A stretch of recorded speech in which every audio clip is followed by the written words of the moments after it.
Hello, everyone, and welcome back to the Dorkvision stream. Uh, you can watch this stream from 9 to midnight on Sundays, Eastern Time, and you can watch our sister stream going through the Undermountain on Wednesdays, starting at 7 Eastern.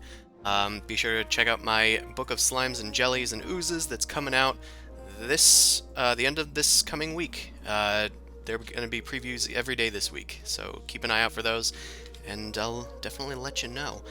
As far as this game's concerned, the party was left in an interesting situation last time. After taking a glorious tour of the spires ruled by Tanagrin, the mage that controls the whole place, and downed a few dragons. Well, one dragon.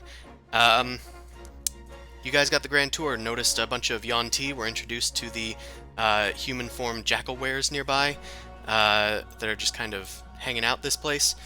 Zumasu got laid. Boomcrash learned some arcane mysteries, not too many big ones. She's currently given the unicorn horn to Tanagrin to study in her inner sanctum. And Mal... Not hear the inner sanctum password, which was kind of my hope. Yeah, unfortunately. A failed perception check on that part. But Zumasu, and led by his boinking companion Ashanti, started touring the gardens, whereupon Mao was just sneaking around just because, and stumbled upon a strange discovery. When she touched one of the colossi, it seemed to transform into this fire giant, and the entire area around her became covered in fire and blood, with stakes of skulls instead of shrubbery, and with braziers of fire instead of like pools and lakes and stuff. And that is quite literally where we ended. I don't know what you're talking about. I didn't see anything. So, let's go back to there, shall we?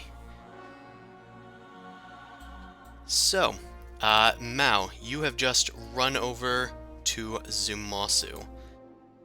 Oh no, they're still on their date. I'm kind of hiding. Oh, okay. You have run Yeah. over to Zumasu and Ajanti in the bush. Yeah, I just went back to making it look like I was spying on them, so that way it doesn't alert anyone. The fact that you successfully spied. Yeah. Okay. Yeah. You're feeling a little freaked out right now, I'd assume, but it's totally normal. You could also be totally fine with it. I don't control your character. No, pretty freaked out. Okay, Zumasu, Ajanti, Zumasu, what are you doing today? Basically, I was having a chat as to why their cultural identity seems really odd. And she was just like, it's fine. We got time. Like, I guess we live older than I thought. You're older than I thought. But, I don't know. Is there anything else neat that you could show me around for? Show me? Well, there's the Oasis. I could show you that. It's a bit of a walk. Yeah, that's fine. As I said, we're probably headed out tomorrow anyway. Let's go have a look. Is that close to where the giants are again? It is somewhat dangerous near there, but the giants shouldn't come out, I don't think. Huh. Okay, we can take a look over there. Excellent. And she starts leading you away. She talks to some guards, and the guards let her leave and take you off to the Oasis.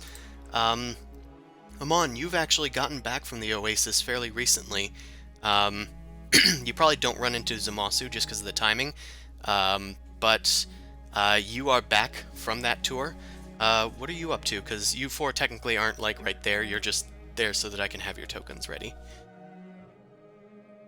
I will probably be seeking the head lady again. Okay.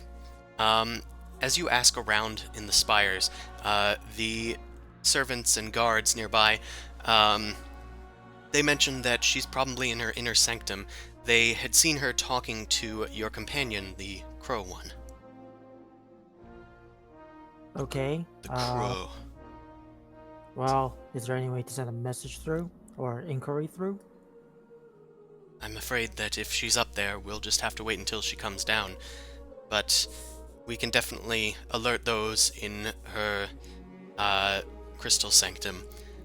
All right. Also, then where are the rest of the visitors? The rest of your companions? I believe Zumosu, that one, headed out into the gardens with one of our own. Not sure where your horned friend is, and I believe the Raven one headed down into The gardens, I think. Did you head down to the gardens? Okay. Yeah, I was kind of sure. like looking for Zuzu and also looking for Mao. I was just looking for people. Yeah, that's fine. Your friends have sort of like feathered out into the gardens, and you just kind of like followed them, looking for somebody to be near. Good bird joke. Mhm. Yep. So Looking for yeah, a block. they saw Boom Crash heading down to the gardens as well. So it seems 3 of them are in the gardens, mainly the 3 that are players. If I spot Boom Crash, I'd probably try and move over to her, but be like, my stupid sneaky self. Or Amon, whichever comes first. I'll probably end up heading to the gardens because that seems to the. Actually, okay, let's go to the gardens because that seems to where the majority of them are. Okay. You do eventually head out to the gardens.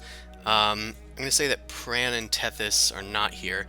I will say that the guards did tell you that they headed towards the auxiliary spires, like to the left and right. So they're not really sure where they are. But just so you have track of them. All right. You head out to the gardens. It looks like Boom Crash has just ended up on the landing over like here, and you see her and are able to catch up with her pretty easily. Mao is hiding in the bushes, looking on. Very well, she is hiding in the bushes. Also, did you see my natural 20 roll for deception? Yeah, I did. I was like, oh, I wonder how... Also, that 21 is a 25, if I'm Yes. remembering correctly. Reliable talent, yes. Boom Crash, Oh, yeah. Amon shows up behind you. Oh, hey, buddy. How you doing? Their security seems very lax. Yeah. It's interesting place we have here. I say out loud in the group chat telepathically, like, I wasn't able to get the password for Tanagrin's inner sanctum. I kind of wanted to check that out. With that thing. I can't hear because I'm too far away, right? Like there's a It's range on 30-foot that. range, and I You're in believe a you need to building. see them. Yeah, that's what no, it is. if I'm not looking at you, you're not hearing. This is Okay. directed towards Amon. Okay, yeah. So I don't know. This is kind of weird. Zuzu hooked up with someone. You see have you Zoom seen also Mal? walk past. They're heading towards the gardens, or the oasis, which is to the northeast. Okay. Boom Crash is not does You're breaking up. We can't hear you at all. Oh, sorry. Can you hear me now? Yep. Yes. It's good. I Okay, thought that was just me. Boom Crash isn't super suspicious, but she is uncomfortable with the fact that people are separating and that the party is splitting up. So You felt a little too comfortable. She's like she isn't suspicious. She doesn't think that anything is like super fishy other than She'd rather She's chill having, with the she's having homies. anxiety but I'd attacks. rather more people be like sticking together. I'd rather we all be sticking together. Turn into Mama And- Duck. People are not flocking together and she's uncomfortable. So It's like you're at a family reunion where you don't know anybody, and you just like sat down and you got a little too comfortable, and you've lost track of the people you came there with. yeah, exactly. So she's gonna stick very close to Amon and is going to look to rope in anybody else that she runs into. So Okay. She has seen Zamasu walk past. Mao Okay. sees all of you. I do. Yeah. While I'm gonna just sit down real quick and pull out a piece of parchment from my belongings, and using chalk, I'm gonna write down. I'm gonna send Goose over. To Zamasu. Okay. Oh, I can't hear you, Allie.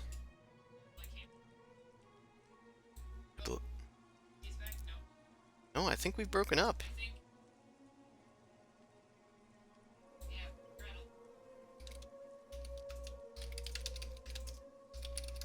Typing to them now.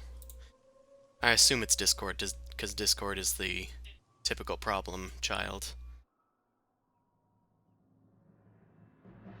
Okay, well, I'm gonna restart the Discord. Good, good. I was feeling a little too comfortable today. Okay, hello? Oh, Yep. Yeah. I didn't even Oh, need... All right, there we go. Okay, hear yeah, anything. I couldn't hear anybody for a while. Yeah, no, you and- stopped talking and then we were like, Fuck! Yeah, it was probably our Discord on our end. I think the whole Discord went kaput for a second. Okay, I Done thought that it was my twice internet. No. Goose is with Zuzu. Boom Crash sticking with Amon.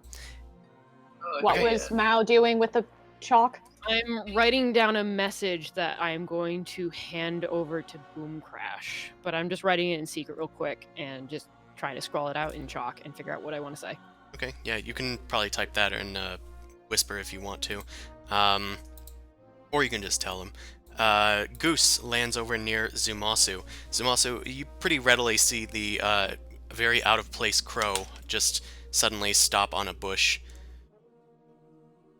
I'll just be like, hey, birdie, and that's about how I'll acknowledge it. Hey, birdie! Goose nods. Goose nods and does a backflip in order to impress you, and then perches on your head. Goose does a Yeah. backflip and perches on your head. I guess animals like me, I say to Ashanti. Well, they certainly do. I'm gonna make a little insight check just to see if that's a supernatural bird. That bird doesn't look normal, does it? The third eye winks at you. Okay. Should we be concerned about this? She looks at Zumosu. Nah, it's friendly. Okay. I trust you. I'm gonna leave the bush, but in the while walking over, I have folded up the note into my pocket, and at the same time, I'm going to check to see what nasty food is now in my pocket, if it is even food. Oh no. You look at the food in your pocket. It appears to be normal food. Stuff that you stashed away from your brunch and your Nice. lunch. Pocket snacks. All right, I'll snack on some of it. Do you eat those tots? Pocket bacon, damn it. I'm gonna walk over and just kind of say hi. So- Stand next to Boom Crash Oh. and sleight of hand a thing into her hand. Okay. You can make a sleight of hand check if you wish. If you're trying to slip it in. Excellent. You do so pretty stealthily. Mooncrash doesn't even quite notice at first, but then clenches the parchment tightly. I got it. Cool. And if you were ever to open it and look at it, it just says, Danger Will Robinson, Cult Towers, Giants. She's going to loudly says so Mal, what did you see? And sort of is going to hide between her two tall friends and try and take a peek at the parchment. I don't know, just stalking Zamosa around, making sure creepy Yanti lady's not gonna kill him or something. Yeah. The colossals are cool. Yeah, they are. They're tall. Mal tall. raises her eyebrows and gestures at the parchment. Boomcrash, you are able to get in a quick read as the rest of you guys are hiding her. You totally think that I really love those colossal things, though. Pretty cool. They're really awesome. I mean, they are pretty rad, and I telepathically communicate to Amon. It's like, something's up. These are cult towers. Mao saw something. Keep on your guard. Oh yeah. Also, I'm not receiving anything. I'm using my ring of mind shielding. So if you look at me being like, "Why didn't you listen?" I'm going to stare at you blankly, be like, "What are you talking about?" Okay. You can accept I telepathic can close that messages. one off too. Yeah. Yeah. Okay. If you don't want to accept something, you can just say no. I do not accept the message. But if you want to accept something, you can definitely let that one in if you Okay. wish. Nope. Nothing. Nothing. Oh God, not even Nothing. from your mama bird. Nope. She ain't risking nothing. But I look very normal right now and very calm. Yeah, she's very deceptive. Which might be more concerning that I'm hanging out near you and looking very calm. Yeah, I'm sufficiently impressed. She went over the hurdle of paranoia to just. I don't like it. I don't like the current situation here. Yeah. Why would you find? And I'm gonna say this openly too, because I don't care if the guard really hears me. There's not really too many people near you. Oh, I thought the guards were still following me. They let you loose once you got to the spires. There were just nearby guards that you were asking about where your friends went. Okay, I thought they were tailing me ever since the Nope, oasis. they just wanted to make sure that you were escorted to and from the oasis. Okay, cool. In that case, I will speak openly and say, like, I don't like the situation here. Something is not right. Agreed. Yeah. The leader does not care about the logistics of the rescue at all. If they really did want us to do a rescue mission, they would provide us with much greater help and more logistical information. We haven't gotten any of it. We don't even know how many. We don't know the fact that the person demanding a rescue doesn't know how many people they need to rescue is already very suspicious. Sounds about right. Yeah. Could we walk along to the back end of this tower? I need to go and check on things that might be my weapons that I hid. I whisper. Okay. Do you want to go alone? I mean, it might attract attention. Yeah, sure. I'll walk around. If I don't come back around the other side. All right, Follow? come back in 5 minutes. Yep. You have 5 minutes. You go back around. Your weapons are there. What are they in? They're in a bush. I hid them in a bush. It is not a bush. Well, that is what you see. I'm squinting my eyes at Chris. And we just see the normal map still, so. Uh-huh. So is the illusion like on again for me or something? Or Is that or what's does it happening? check- Or can I see all the other stuff? As you reached in for the sword, it seems to have just flickered back to a bush. You're not sure when this happened, but you look up and look around, and the air is clear, and the birds are singing and flying about the spires. It's covered in greenery, and there's cute little rivers out front. It's adorable. I hate it. Exactly. 5 minutes later. All right, we're kind of okay.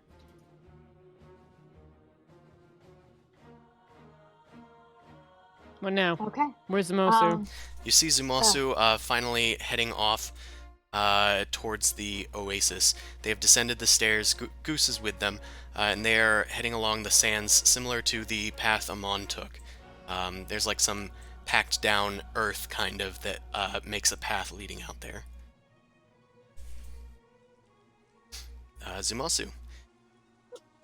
You are heading to the oasis. Ajanti is just participating in some light conversation with you, asking you about your life outside the spires and what it's like in this Allure place and stuff like that. Did I make a diplomacy check to see if I can get her more into me? Oh. I was like, "Ooh, are you trying to deceive?"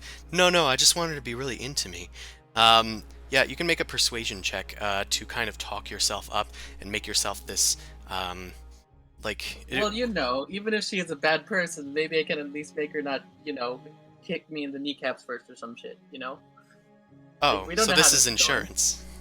A little bit, but not that I know. In character, it's me just trying to get a person to like me. Okay. Aw. Well, you can, if you'd like, roll persuasion. That's pretty good. Do you want to describe how you're doing it? I guess I'm just trying to be a good listener, and also, just general small talk back and forth. So, yes-anding about, what's your interest, what you do, here's what I do, that sort of thing. Okay. Hey, so where are you from? Yes, and? Damn it. No, that's more like a 1. But Zumasu, you see, she seems to be pretty well enamored with you. I mean, she enjoyed you literally, and she also seems to enjoy your personality now too. So, got 2 things going for you. You head Oh all the yeah. you head all the way out to the oasis. I once again do not have that map, so I'll just kind of drop you off the side over here. Gonna throw you off the side of this universe. I'm gonna yeet you off to the side. Eventually, you make it to the oasis, and it's a beautiful place. There are a few of the um, spire servants here. They're like fetching water. They're picking fruits from the various like fruit trees surrounding the oasis. You can see some of them heading back the way that you came. Ajanti also points out the same things to Amon. She points out the path where the fire giants are known to dwell. I'm That's probably hidden in gonna the bring up cliff the same face. thing he said, which is just like, wait a second, there's no wall or there's just those few guards. How are you guys feeling safe about the firefighter and just not, walking over and plucking up people? They can't get through that path. They seem to come from some other direction. We're honestly not sure. We haven't done any scouting of sorts. That seems weird first. Tanagrin should probably have more information. I assume she Okay. just wants to keep us safe. Yeah, but I would feel nervous, if technically the enemy was, close by like that, and because you guys can see each other. If I waved, could that fire giant wave at me? Do I see any fire giants? There are no fire giants. No, it's a Okay. cliff face, Okay. and there is a small path, like not a path.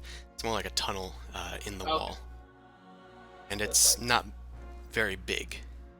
But the oasis itself isn't correct. There aren't any are there any towers at least for surveillance or something? Watchtower. Nope. It's just a big empty oasis. Well, not empty. It's filled with verdant life and people bustling about. But the tunnel to the north is quite a ways away.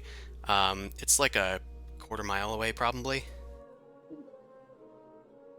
That still just kind of raised my concerns about not at least having a watchtower or something, just in case. It's a little bit of time. You already heard about how I was in the military. Stuff like information can turn the tide of battle.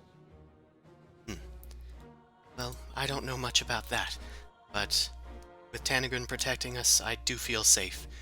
And her colossi have repelled any invaders that have shown at our doorstep, even those dragons. Yeah, that was kind of impressive. Her magic is powerful, and that is why we feel safe. Anyway, shall we tour the gardens more? Well, the oasis? Yeah, that seems right. It looks like there's fruit on those trees. May we? Of course.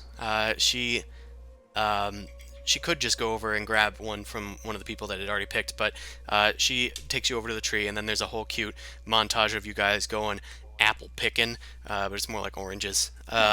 Citrus fruit up in the tree. They're kind of small little kumquatty things. And you guys kind of eat and have some fun on the oasis. And let's go back to the other people. What are you guys up to? It takes Zumasu a while to make it to the oasis and do all that. Fuck, I don't know. You guys are just nervous and have regained your weapons? Because some idiot I'm won't gonna check out some of the pools. Like, let's mosey and meander. Following you. Let's act natural. What do you want, Amon? Sorry. No, I'm just questioning why Ma won't say anything. This is more a metagame thing, but the yeah. Mal anyway, gave a half information note to Boom Crash. And I conveyed it to you. Via brain. Yeah, via brain. I think So- Mao's probably nervous because Tanagrin seemed to talk to you guys when you were talking to each other before via the group chat. Yeah. She did yell at us. She was like, "Please don't do that in my presence." And I was I'm like, talking- "Fuck But you." we're not in her presence, so fuck her. I'm talking about the meat garden. We still haven't been given information about that. That's why I'm just No, weirded out. technically not. Nope. Okay. I am going to leave you guys then. And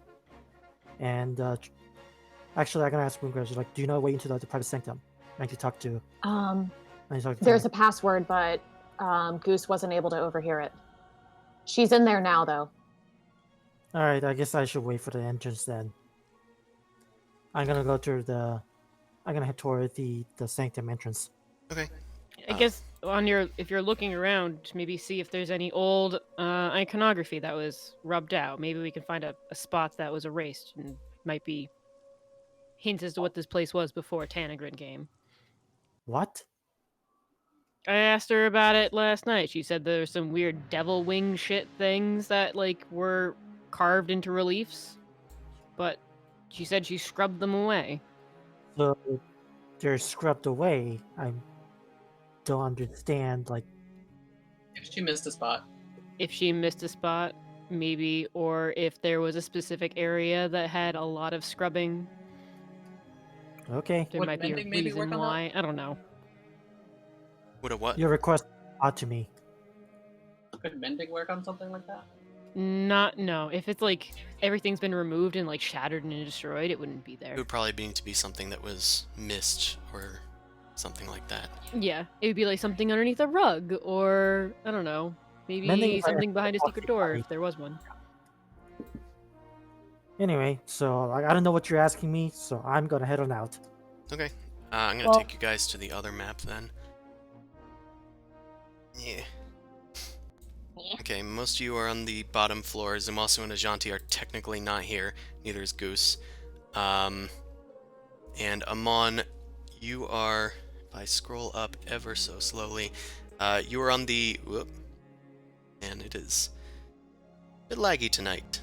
Not sure what's up with that. Oh dear. Okay, so, Amon, you are on the 3rd floor, which is up here. I don't know if you are able to see it. But you are just waiting at the bottom of the stairs. If you tried to go to the next floor up where Boom Crash was allowed in, the guards there do ask you to go back down the stairs, and they will alert you when Tanagrin emerges from the inner sanctum. And that is kind of that situation right now. It's this wait in the lobby situation. Yeah. As for Mao and Boom Crash, are you guys doing any exploring?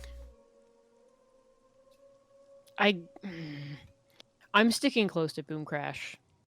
Yeah, I'd be sticking close to. So if Amon wants to wait for Tanagrin, then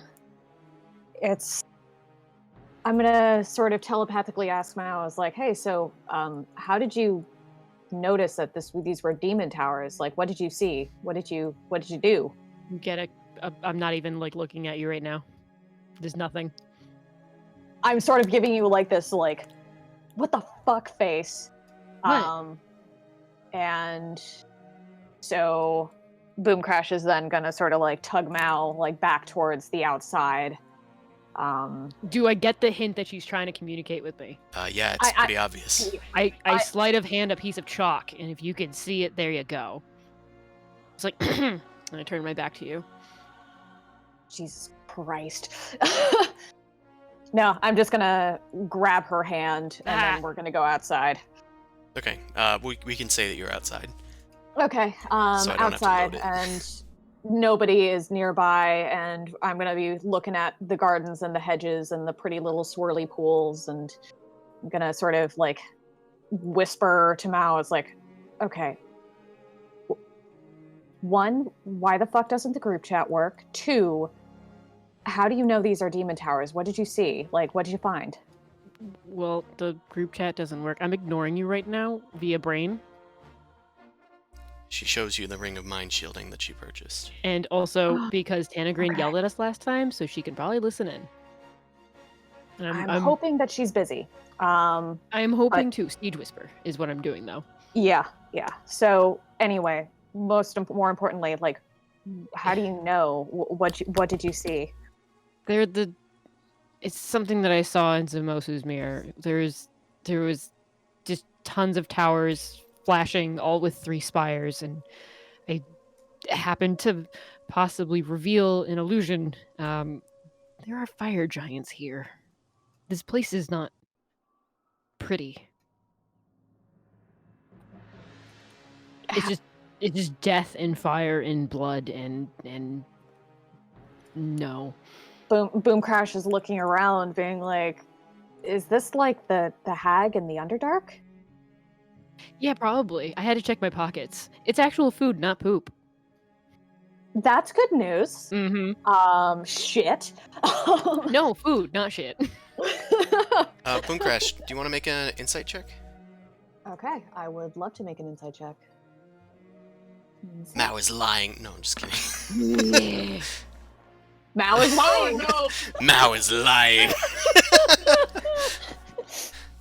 Are you sure you're not fucking with me? Did we actually eat poop? I'm pretty sure you didn't eat poop. I go and eat another mini sandwich that I stole from the plate and like, tastes okay. But no, seriously though. We need to leave. This is the call tower. I mean, I'm game. We're gonna be leaving soon anyway, but it's like, honey, how do you know? Like, what clue is around here? I narrow my eyes and I was like, you're just under a spell. And you don't even know it. You're not helping me feel more comfortable. Look, you want to go touch some trees? You want to burn some hands on some trees? Let's go play with some trees. Oh, okay. Let's play in the garden. Let's go. Yeah, let's go for a walk in the garden. And I remember that the trees within like the center is definitely like the bonfires. Boom Crash is going to remember something that her girlfriend gave her. Hold on. Jesus Christ, Mao's cryptic as hell for no reason. Yes, she is, and it's like she's lucky I love her because otherwise, yikes. She's regressing. No, but yes. No, it's like, She was honey, like, I we're was gonna right have all another along. conversation about like good communication skills. Oh yeah, the Lantern of Revealing. That's That irrelevant. that is. So I'm just gonna sort of like dig around in my bag and be like, oh wait, hold on, I have something that might be useful here, and I whip it out. It's a lantern. Yeah. Daylight. Oh shit. How does this work? I didn't really get the guidebook. You know from at least your identification of it that it doesn't really matter if it's light or dark. Anything in the area of its light will be revealed if it's invisible. Might be useful. So I'm gonna do a little cantrip and spark a light in the lantern. And what do I see? Not much. The light doesn't really mingle well with daylight, but doesn't seem like anything invisible has been revealed to you. I'm telling you. I'm gonna like this time. I'm dragging your hand. Like, let's go over here. Let's go for a walk. Oh okay. I'm gonna snuff out the lantern and put it back in my bag. I'm gonna walk over to one of the centers of like the little garden where there's like a statue and it's surrounded by 4 trees because I know that they're 4 like braziers, and I have fire resistance. Can I put my hand over it or try to touch the tree and see how charred I get? Sure you can. You put your hand over the supposed bonfire here, and you in fact feel a burning sensation. As you do, you scream, and No, I want to hold my grit as much as possible. you scream, No. and you wince as the hand recoils suddenly. Your vision goes black for a second. You see a strange symbol embedded on the inside of your eyelid, almost, as like a sort of after image. Oh. It's a strange circular symbol that appears to have a lot of like wavy lines in it. Yeah, it just suddenly is embedded there for a second, and then you awaken to Boom Crash seeing if you're okay. You were only out for a few seconds. A few seconds. Is my hand charred? Your hand is charred. I'm incredibly worried because this is self-harm tendencies, and this is not a good sign for my friend and her recovery of mental health, and I am very concerned. Look, you did it so that you wouldn't have to burn your feathers because they're pretty. That's so goddamn sweet of you, but honey, why did you do that? Wait, what does it look like to Boom Crash happen? So to Boom Crash, Mouse stuck her hand out into a bush and just kind of grasped at its thorny vines and hurt their hand. God damn it! It was very weird. Very hot topic. Woman, what does that look like? I'm just throwing my hand out in front of her face. Okay, can I do like an investigation or like perception or That would be a medicine check. A medicine check? Okay, let's do a medicine check. Yeah, it looks like her hand has been badly injured. She's bleeding from several puncture wounds. Fuck! Honey, like, I'm not one of the healers. Like, this is... Are you okay? You're, like, not communicating very well. Remember the group hug? Like, do you need to do that again? I accept the group hug. There is no group. There is just hug. You're getting one, but still, I am officially concerned. You don't see that? You don't see any of that. Sweetie, you grabbed a bush. There are puncture marks on your hand, like it got ripped up by a bunch of thorns. You're bleeding. Like... I'm gonna yell at the bush. I'm gonna be like that old guy yelling at a cloud right now. I'm just yelling at the bush. Like, stupid. Okay, like, fuck you. Let's have a sit down and let's have a conversation. Some people are like looking at you, Mal, as you have this mini outburst. Christ, how embarrassing. Oh, Is that embarrassing? Okay, you guys have a sit down. It's about an hour as Boom Crash is trying to like reassure Mao. Amon, you are also waiting for about an hour before one of the guards comes downstairs and says, Lady Tanagrin will be down soon for dinner, if you'd care to join her. But she'll be down early enough to see you alone if you wish. Alright, good. The dude nods and then reascends the stairs. Zumasu, you and Ajanti are able to finish your little snack date, and you can head back to the spires if you wish. Okie dokie. Is that symbol still in the back of my eyelid? No, it flashed there like an after image, but you do remember it still, but it took a bit to go away. Maybe like a minute or two. Wavy lines, so nothing like the pitchfork. You did see a vague pitchfork somehow inside of those wavy lines. Now that you think about this, you do feel that was a present symbol within it. It was sort of hidden. Anywho, Amon, at some point, Lady Tanagrin comes down yon stairs. She is surrounded with two of her guards, who is taking me a while to fetch for some reason. And then I still need to drag this over. Okay. Okay, roll 20, figured out. Okay, cool. Tanagrin comes down the stairs with her two guards in front of and behind her. She looks at you, Zumasu, and says, no, Amon. And she says, what do you seek of me? Interesting. I have tactical inquiries about the mission that you provided for us. Of course. You seem like a man of business.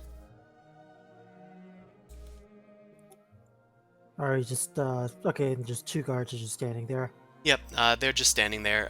They stop once they realize that they're stopping here.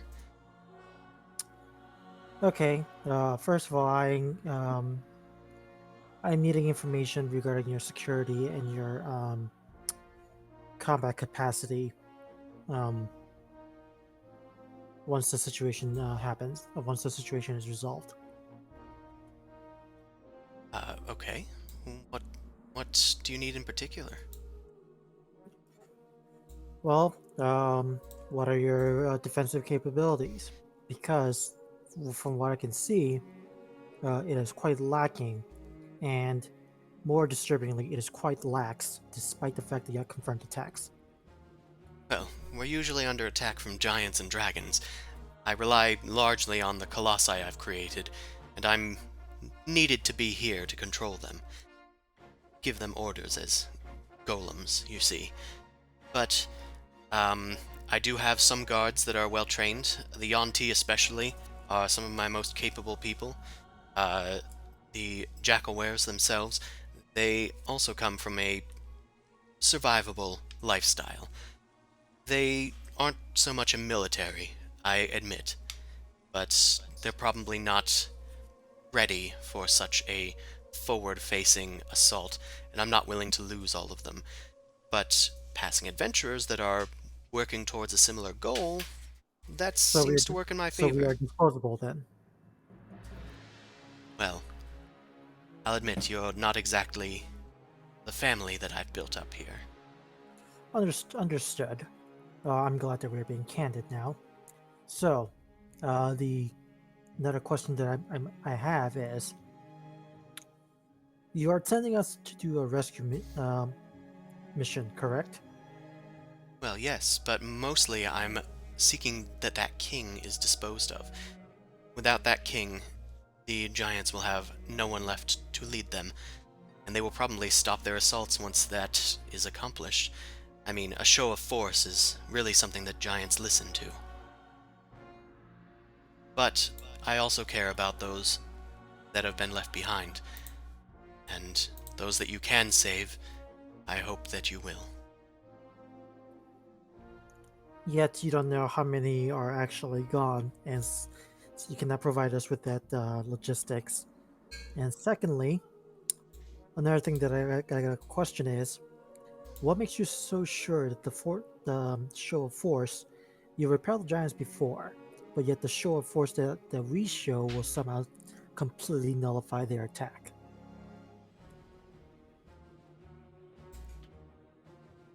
Hmm. Well, they don't seem to be...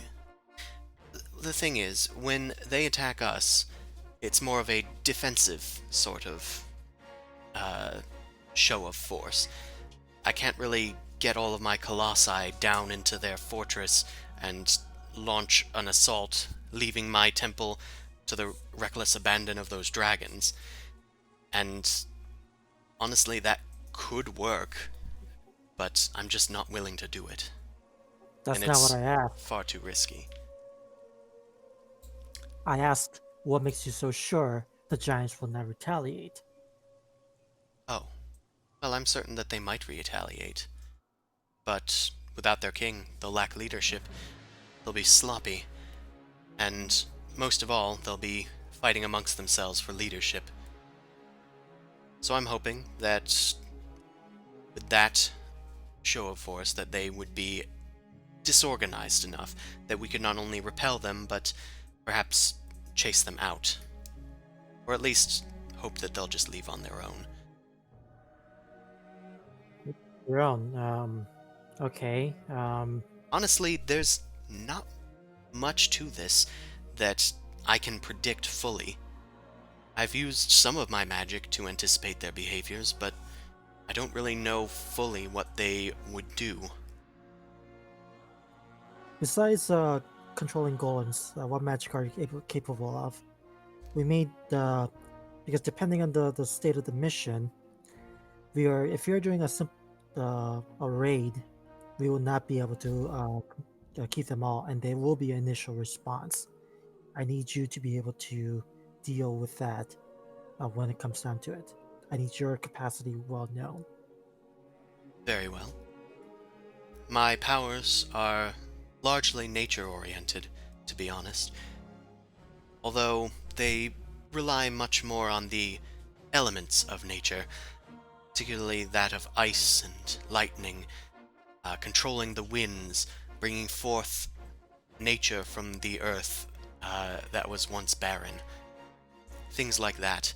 Some would call me a druid, probably, but really, it's far more arcane than that.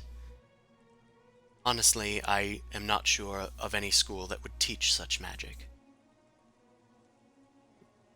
All right, and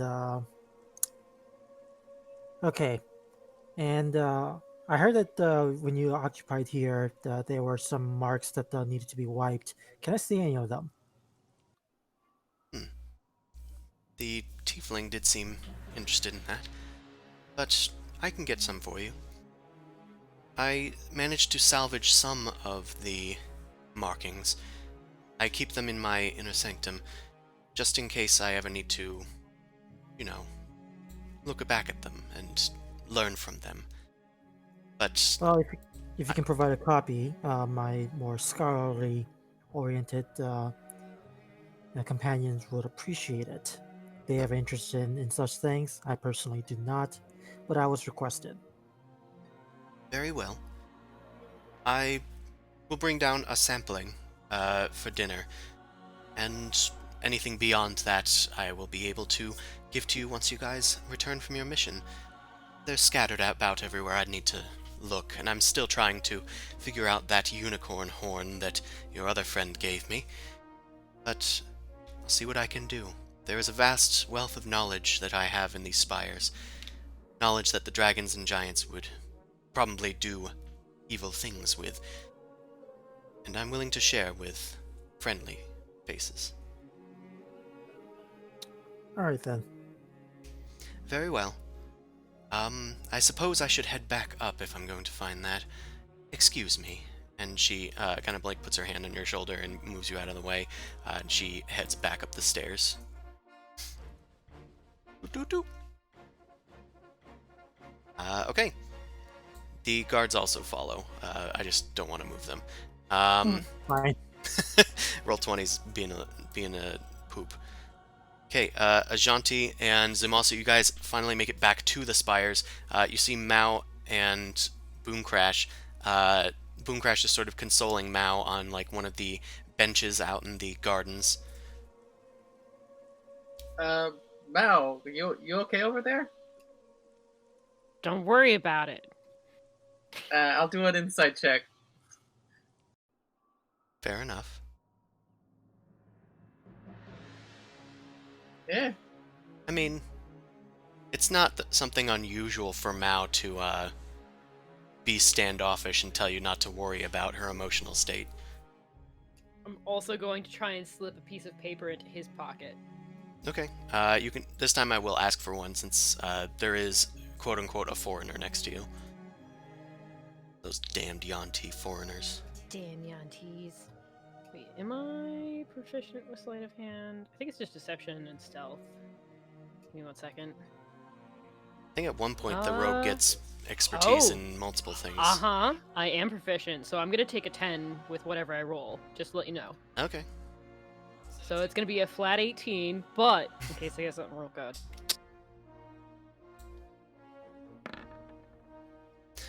Yeah, that's gonna be an 18. That's reliable talent 18. You kind of like stumble a bit, but you're able to slip something into Zumasu's hand as Zumasu picks you back up. Look, dude, we just didn't know where you went.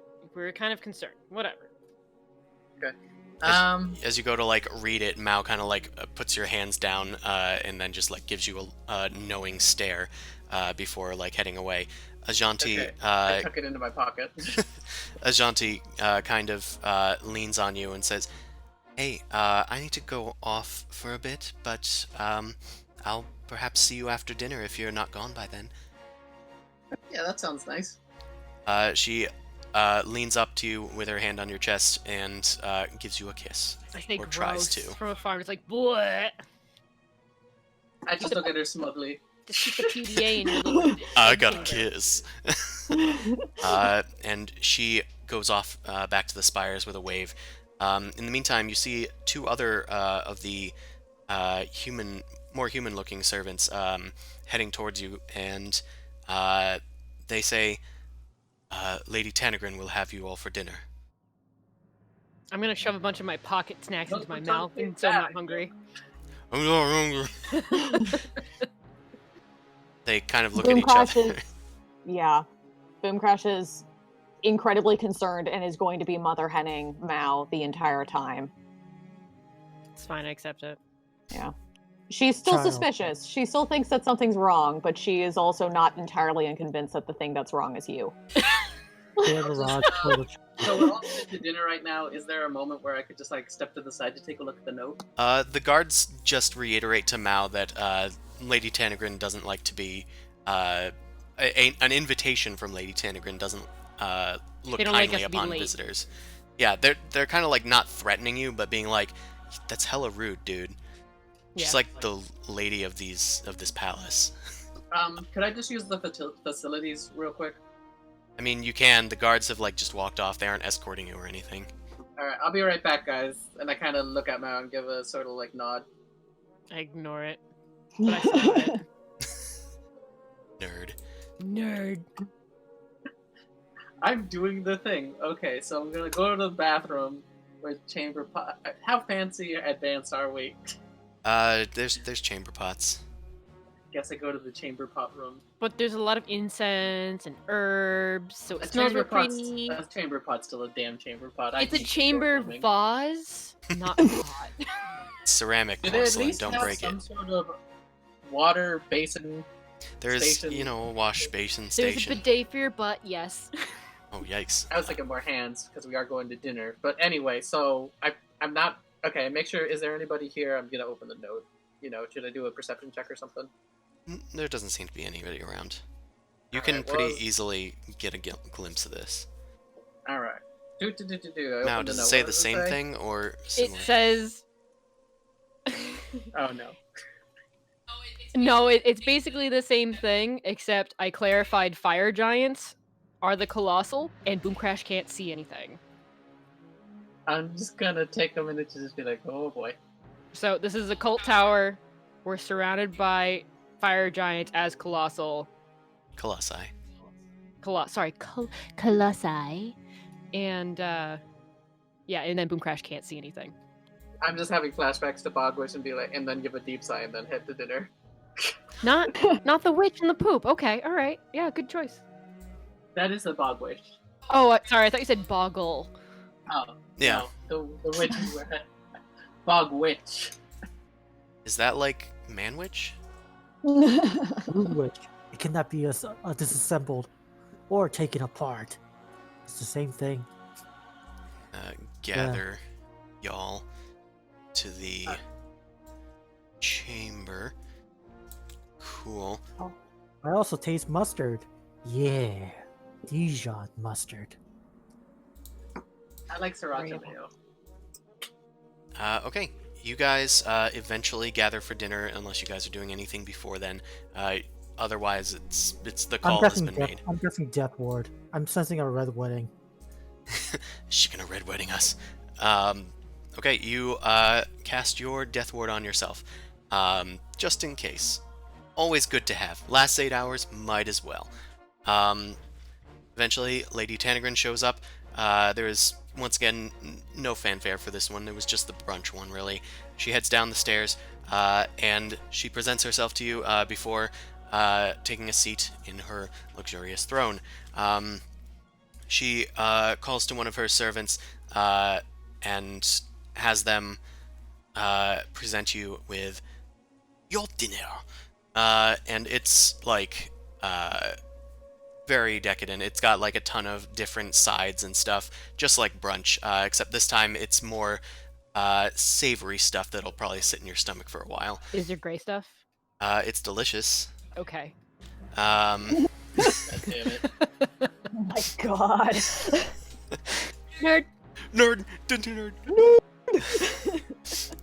There is a what looks to be a roast, like aurochs kind of like bull creature, and its head is in front of like this giant flank of it, and its head has been like stuffed with an apple. Its horns are like spanning like a large portion of the table, surrounded by fruits and vegetables, all manner of citrusy, tart things. There's a lot of spices as well inside of this food. She bids you to dig in and hopes that you've enjoyed your full day here at the Spires. She eventually, if nobody says anything, towards the end of the meal, as people are just like sipping on wine, she calls for one of her servants, who produces a little pamphlet, like a short stack of parchments, like 2 or 3, and she hands it over to Mao and Boomcrash. Here you go. Your friend over there, she gestures to Amon, wanted me to find something for you all. So Oh. I thought that I'd scrounge something up. Thank you so much. I will gleefully take a gander at this. Did you make any progress with the unicorn horn? I made some precursory looks into it, but nothing yet. It takes a while to get the full effects of this spell, although I did learn some things about its evil nature. It was from a unicorn that was slain and then burned, and that alone is abhorrently an evil act. She seems to be telling, like, the truth. She doesn't fully know what the unicorn horn does, but she, I mean, it kind of flies there for it to be a burnt unicorn horn. Yeah, no, it's like, that makes sense. What I was more curious about is, like, why is she still holding on to it? Does she need to, or does she just want to hold on to it? Oh no, she's still doing magics on it. Okay. That was what I was curious about. You just want it back. I just want it back. I want my shiny back. Yes, absolutely. Well, yes, you can take a look at those pamphlets. It's some of the symbols that were left over in the tower before I renovated it. Feel free to peruse it at your leisure. Do you mind if I look at it now? Yes, that's why I gave it to you. Okay, I open the scroll. Okay, you open the pamphlets, and the first few pages, there are like some scrawled, vague, like evil-looking symbols. It looks like there's like some drawings of devils of some sort. They're horned with like hooved feet. They're pretty stereotypical devils, to be honest. Excuse me. Does it look good though? I mean, is it like stylish or is it like real bad? It looks like these were sort of rough sketches of like statues or something. There's one that seems to depict relief of some sort,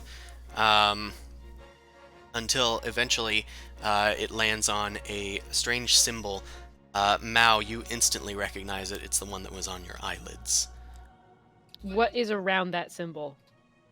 What is around it? Yeah, is it just the symbol itself, or is there like demons floating around it, or is it in fire? Is it in water? Something like that. Like, what does it look like? It actually takes a while to draw it out, but I can tell you that it looks like it has a central vertical line, and then there are 2 curved lines that wave once and then head up, and there's one on the left and right of it, to create that sort of pitchfork design that you could pick out of it. And amongst that, there's a whole bunch of like serifs, like spanning off of it, and several circles, specifically 3 at each of the points of the pitchfork, and it's all contained within a single circle. Is this something that's like familiar to me?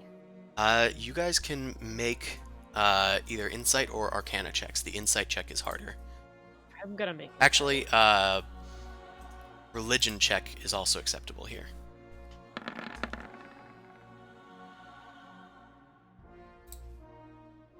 Okay. So, Boomcrash, your arcana check, you actually recognize it, although you haven't put it together immediately because you weren't studying magic when you first saw it. Mao, you are just sort of stricken by the enigma that is this symbol. It looks very familiar to you, but you're not sure where you've seen it before. Boomcrash, you have seen it before. It was last seen in a sewer, where there was a purple robe wearing cultist before a group of like thugs and bandits. You only saw them for a brief moment behind a door before the purple cultist disappeared. This was below a brothel. Okay. Interesting. I don't say anything. It's like, huh. Would you look at that?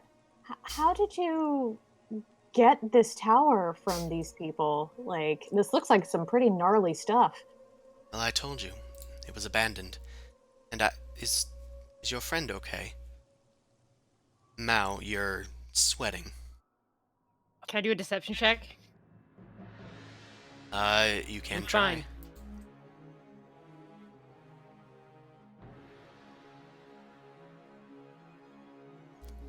That's a 25. It's a 25.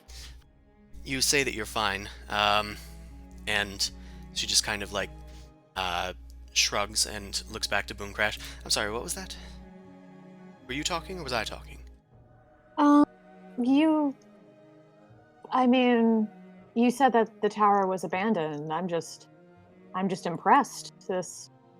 Like, why would something give up a power base, especially one so well established as this?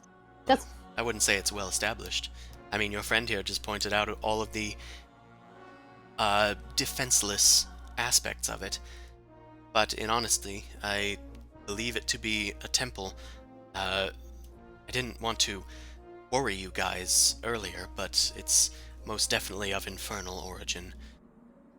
I'm just gonna candidly just go like, did the fire giants used to be part of this? Was this originally part of their land? I doubt it. But this temple does extend deeper, although it's cut off from the upper side. It extends into the Underdark, and that's actually where the fire giants have made their home. The remnants of whatever temple complex is down there. I thought you said the entrance was beyond the oasis. You're saying there's a direct entrance down here? No, there is not a direct entrance here. It is cut off, and I made sure of it. A collapsed tunnel sort of scenario? Once I found out that the fire giants had moved in, I sealed it off. I guess that makes sense. You wouldn't want a backdoor entrance into the middle of your temple. Can I insight check her? Sure.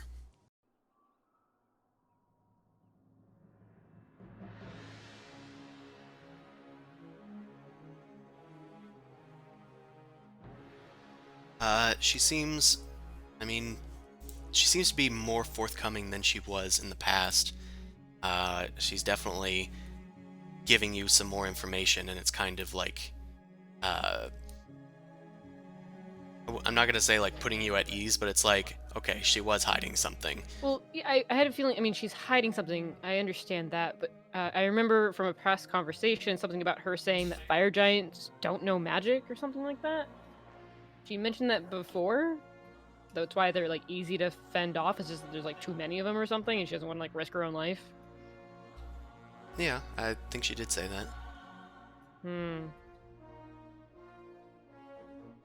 feel like there's something there. Mao doesn't know what. She's too busy sweating. If they have Underdark ties, is it possible somebody else could be, orchestrating with the giants? Especially if you're saying this wasn't necessarily their sanctum, somebody who, used to control it might have been allies of theirs? It's possible. This place doesn't seem built for giants, so it hadn't crossed my mind. But it could be possible. Maybe they existed down there, and some other people existed up here, and they worked together or something? I'm not sure. I'm not too afraid of damned things, but it's perhaps true that these creatures worked with infernal beings. I wouldn't put it past these creatures. Fire giants aren't infernal, though. No, they aren't. Astute. Do you need water? Boom I don't know, crashes. Chris. Do I need water?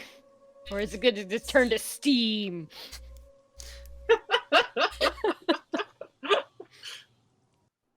You try to talk, but you just a sort of sputter comes out.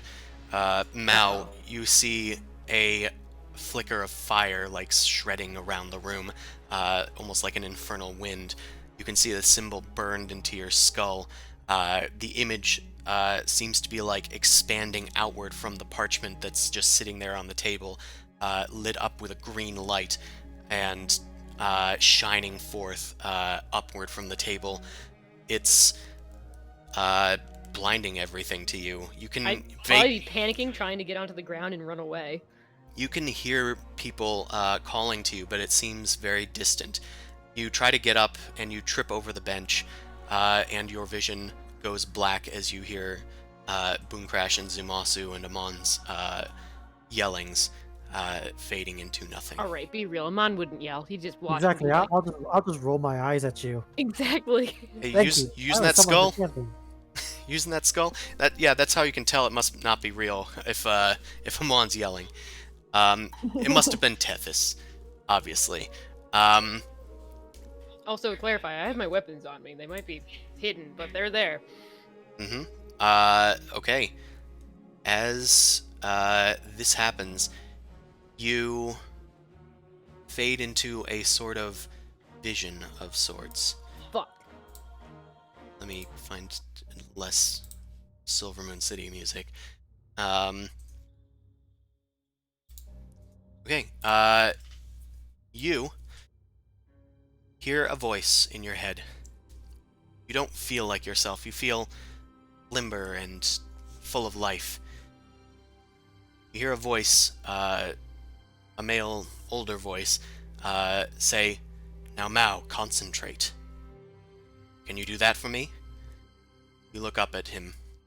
He's looking down at you. You seem much shorter than normal. He calls on you to close your eyes once more, and you do. Now, Mao. And of course, Mao is like distorted. It's like a name that you don't really recognize, but it's just coming through your head as Mao. It says, "Empty your mind's eye. Empty your soul's heart of all things. Just remember what I told you. Imagine once again that green fire. Can you picture it? Good, good. Each thought that enters your head, just toss it into that fire. Every time you feel an emotion, just feed it into the fire. Your relationships, your beliefs, let the fire consume it all. Can you do that?" Mm-hmm. Yes. Let the fire grow till it fills your soul's heart, and then direct it with your mind's eye. Focus it in the direction that you need it to go, and unleash it. Do it! What are you waiting for? Unleash it! And you look up and say, "But I don't want to. He's my friend." And you picture a young tiefling boy before you, bound to a post, limply staring back at you. "Child, your only friend is you. Everyone else is nothing but a resource. Do you understand? Hurting him will make you stronger. Now start over. Imagine the fire." "I don't want to!" "Impudent girl. Need I remind you that you can be easily replaced? Then use someone else. Before I'm done with you. You will obey!" And you see a flash of green light and feel an intense burning sensation tearing away at your back. And you think you can hear people yelling for you once more. You hear your real name, Mao, calling back to you. You regain consciousness on the floor of Tanagrin's chambers. The old burns and scars on your back are beginning to hurt, as the pain is causing you to force out several cries of pain. Boomcrash, you are looming over with Zumasu. Yeah. Tethys is also looking on. Boomcrash, do you want to make an Arcana check or something? This don't seem normal. Yeah, I'm trying to hold like a wet cloth, like from like a vase of chilled water, like from the table, like in a napkin, like over her forehead to try and like cool her down and calm her down. But my paranoia about curses and shit probably has me. Can I make an Arcana check too, even though I don't have like that? You do know that the cold tile feels very good, though. It's like waking up from being passed out. Mm-hmm. Zumasu, I would probably say a religion check might be easier for you. Okay. Because I technically am the sort that's paranoid about curses and shit at this point in development. Same thing. Fair enough. Tethys will also attempt the check since you ask him to. I'm gonna look around the room to see what everyone else is doing.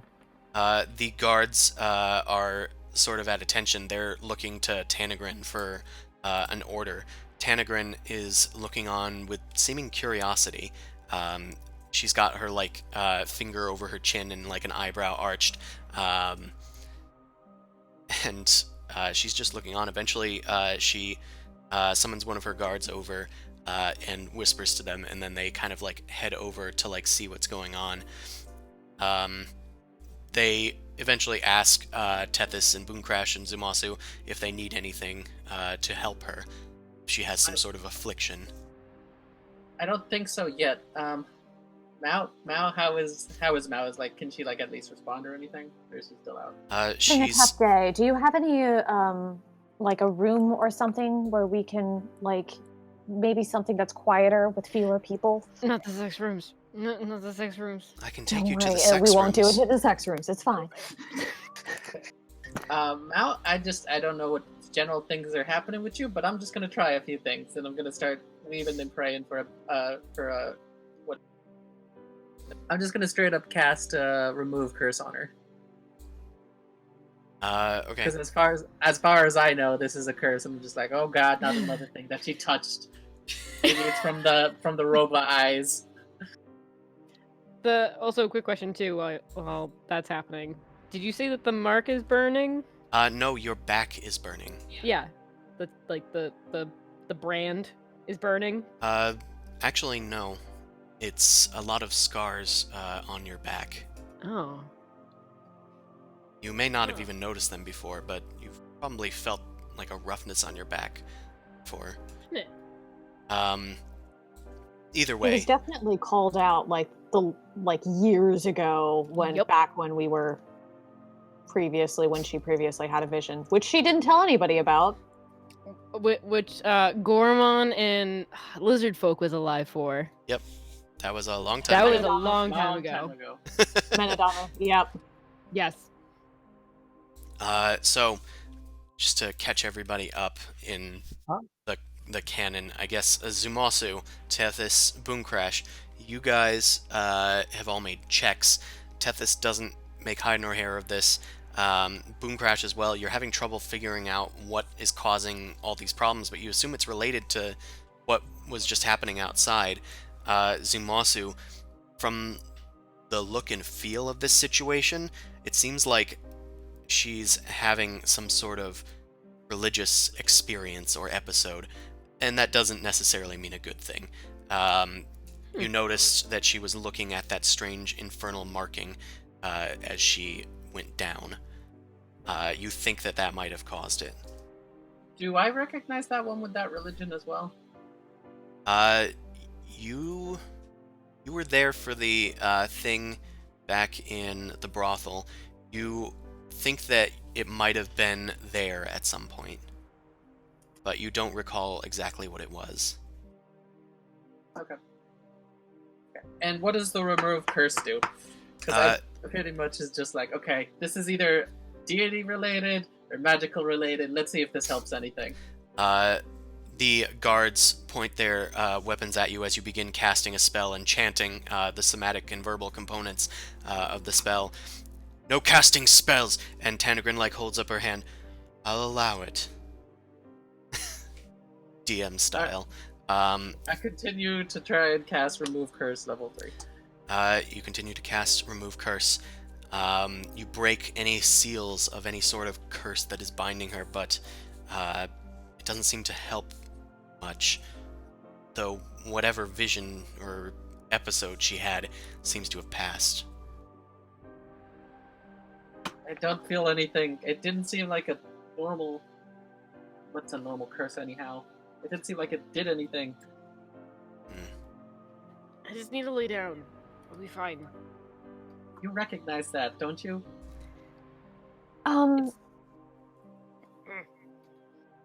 Take them to the sex room. No! Yes, my lady. They... Oh god. This just became a very different campaign. Take them to the sex room. She doesn't call it the sex room. She says, damn, what's... The lounging area? Yeah, take them to the lounge. I'm trying to think of like a more Latin-y sort of word for it, like the calcinarium or something, but... Lavatorium. Take them to the lavatorium. And the guards lead Mao and one of you guys if you guys want to go.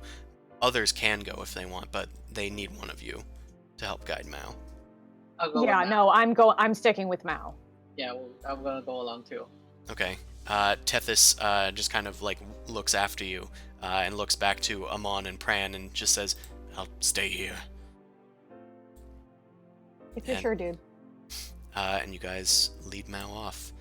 And I'm gonna do a bit of dragging. While we're walking, I'm just gonna whisper to Boom Crash, be like, remember that thing on my back from a long time ago? You think you can look to see what's going on with that? Yeah, sure, honey. I'll Okay. check it out and I'll let you know what's going on. Let's make some space here. Come on, guys. Get out of there. Come on, guys. Read the room. Read the room, Davenport. They take you to one of the chambers with pillows and whatnot in it, and they let you guys rest here under guard. The Yanti guard stays, and the other one heads back to the dining room. He reports back to Tanagrin and says, "She has been given a space." She nods. Well, I hope she found what she's looking for. She takes a sip of her wine. So, Can't incite that. what's up with you guys? She looks to Amon and Tethys and Pran. Are you guys going to be good to leave in the morning? Oh, metagame question, but you would probably mention it because you're Amon. You'd be like, we will be getting our supplies back post haste, right? Yeah. You would be concerned about that. Once everyone gets their armaments back, then I believe that they should be good to go. If not, I will drag that one by the horn. All right. If you're sure that she'll be fine, and will be of assistance to you. Well, I'm not sure about that. I just do not care. Pragmatic as, from what I can gather, as always. Heh. Anywho, Indeed. please feel free to finish your Mercy is a food. luxury that's not commonly found around these parts, unfortunately. Well, it's certainly an admirable and useful trait, in my opinion. Please, finish your food. You'll need your strength. Heavens knows your friend will. Alright. I'm just Okay. rolling something stupid for a second. Okay, yes, I would ask for somebody to docu-bag my food before I go. Oh Can I- my can I god. get Now, some are of you that okay? food so that Hey, to can I go? get some food? It's like that's like if I was just like, no, I start pocketing sandwiches. It's like, no, you're sick. You need to go lay down. But Go lay sandwiches. down. Okay, we'll grab the dog bag to go. Yeah. Get some extra for her as well. Zumasu and Boomcrash, you guys are with Mao in the lounge. One of the Yanti purebloods is outside with a spear. Not like they're just standing there with the spear upright. He looks back in and says, "Take as much time as you need." And Thank you so much. I'm so sorry for the inconvenience. And I'm still like putting a wet cloth on Mao's forehead. And You Yanti thing. Don't look. I'm getting naked. yeah, no, I'm gonna like help you like get off, like get your clothes off in a respectful way. And I'm gonna hide the weapons that I have smuggled in. The I'll auntie, tell them. I probably auntie just just need nods. to be shooed away because I'd be like general curiosity and concern, just like what you doing? You just getting her more comfortable? I'm gonna sort of motion to Zuzu and telepathically say, like, something happened a while ago, like before we met you guys. She's had another episode like this before, but not nearly as bad. She wants me to look at her back and check her back. There's something there. I don't know, but maybe. I'll stay outside with the guard then. So now there's 2 Yantis outside guarding the. What do you guys do when you don't have guests? What are you saying? What do you guys do when you don't have guests? Is it just kind of patrolling the whole time? Keeping an eye out, you know. It's easy to see somebody coming. I guess that's fair. But we take shifts. Alright. You guys hear no looking! And then the auntie kind of looks forward away from you guys. Now, as Boomcrash pulls back your various shirts of varying sizes. I have leather armor now. I stole it from the assassin, remember? Yeah. Yeah, but you still have layers and other things you've squirreled away, I'm assuming. That's true. Yeah, I'm a fucking trash gremlin. Tieflings have layers, Allie. As you peel back those layers, you find that in addition to the symbol on her back, on her neck, I think it was. It was the shoulder is where the pitchfork was. Okay. You see that marking, but you also see that her back is completely covered in crisscrossed scars. They seem to be from both burns and lashes. But oh, honey. they weren't hurting before, but now they're bleeding. Okay. I'm going to be carefully cleaning these wounds and wiping them down, and gonna say, "Oh, Mao, I had no idea. I'm so sorry." Wait, what's happening? What's going on? What is it? Do you not know what's on your back? I mean, there's some shit back there, but not that bad. What the fuck are you seeing? Honey, this is pretty fucking bad. What do you mean? There's only scars. Yeah, they're bad. My face is fucked up, and I'm saying this is bad. How bad? They should be healed. They're fine. They're not. Thesaurus. Huh? You guys are just saying nothing but bad. It's we need a thesaurus. We need other words than bad. It's Boom Crash is shorting out a little bit, so she's not as articulated as she's usually, because trauma and triggers and incandescent amounts of worry and concern. So Mama Bird. Mama Bird has been triggered. Must protect the flock. In full Must kill fuss anyone mode. who has affected the flock. Yeah, she's ready for murder right now. Nice. But okay, so Mao, how old are these scars? How long have you had them? For as long as I can remember. So are we saying potentially childhood? They've just sort of always been there. Okay.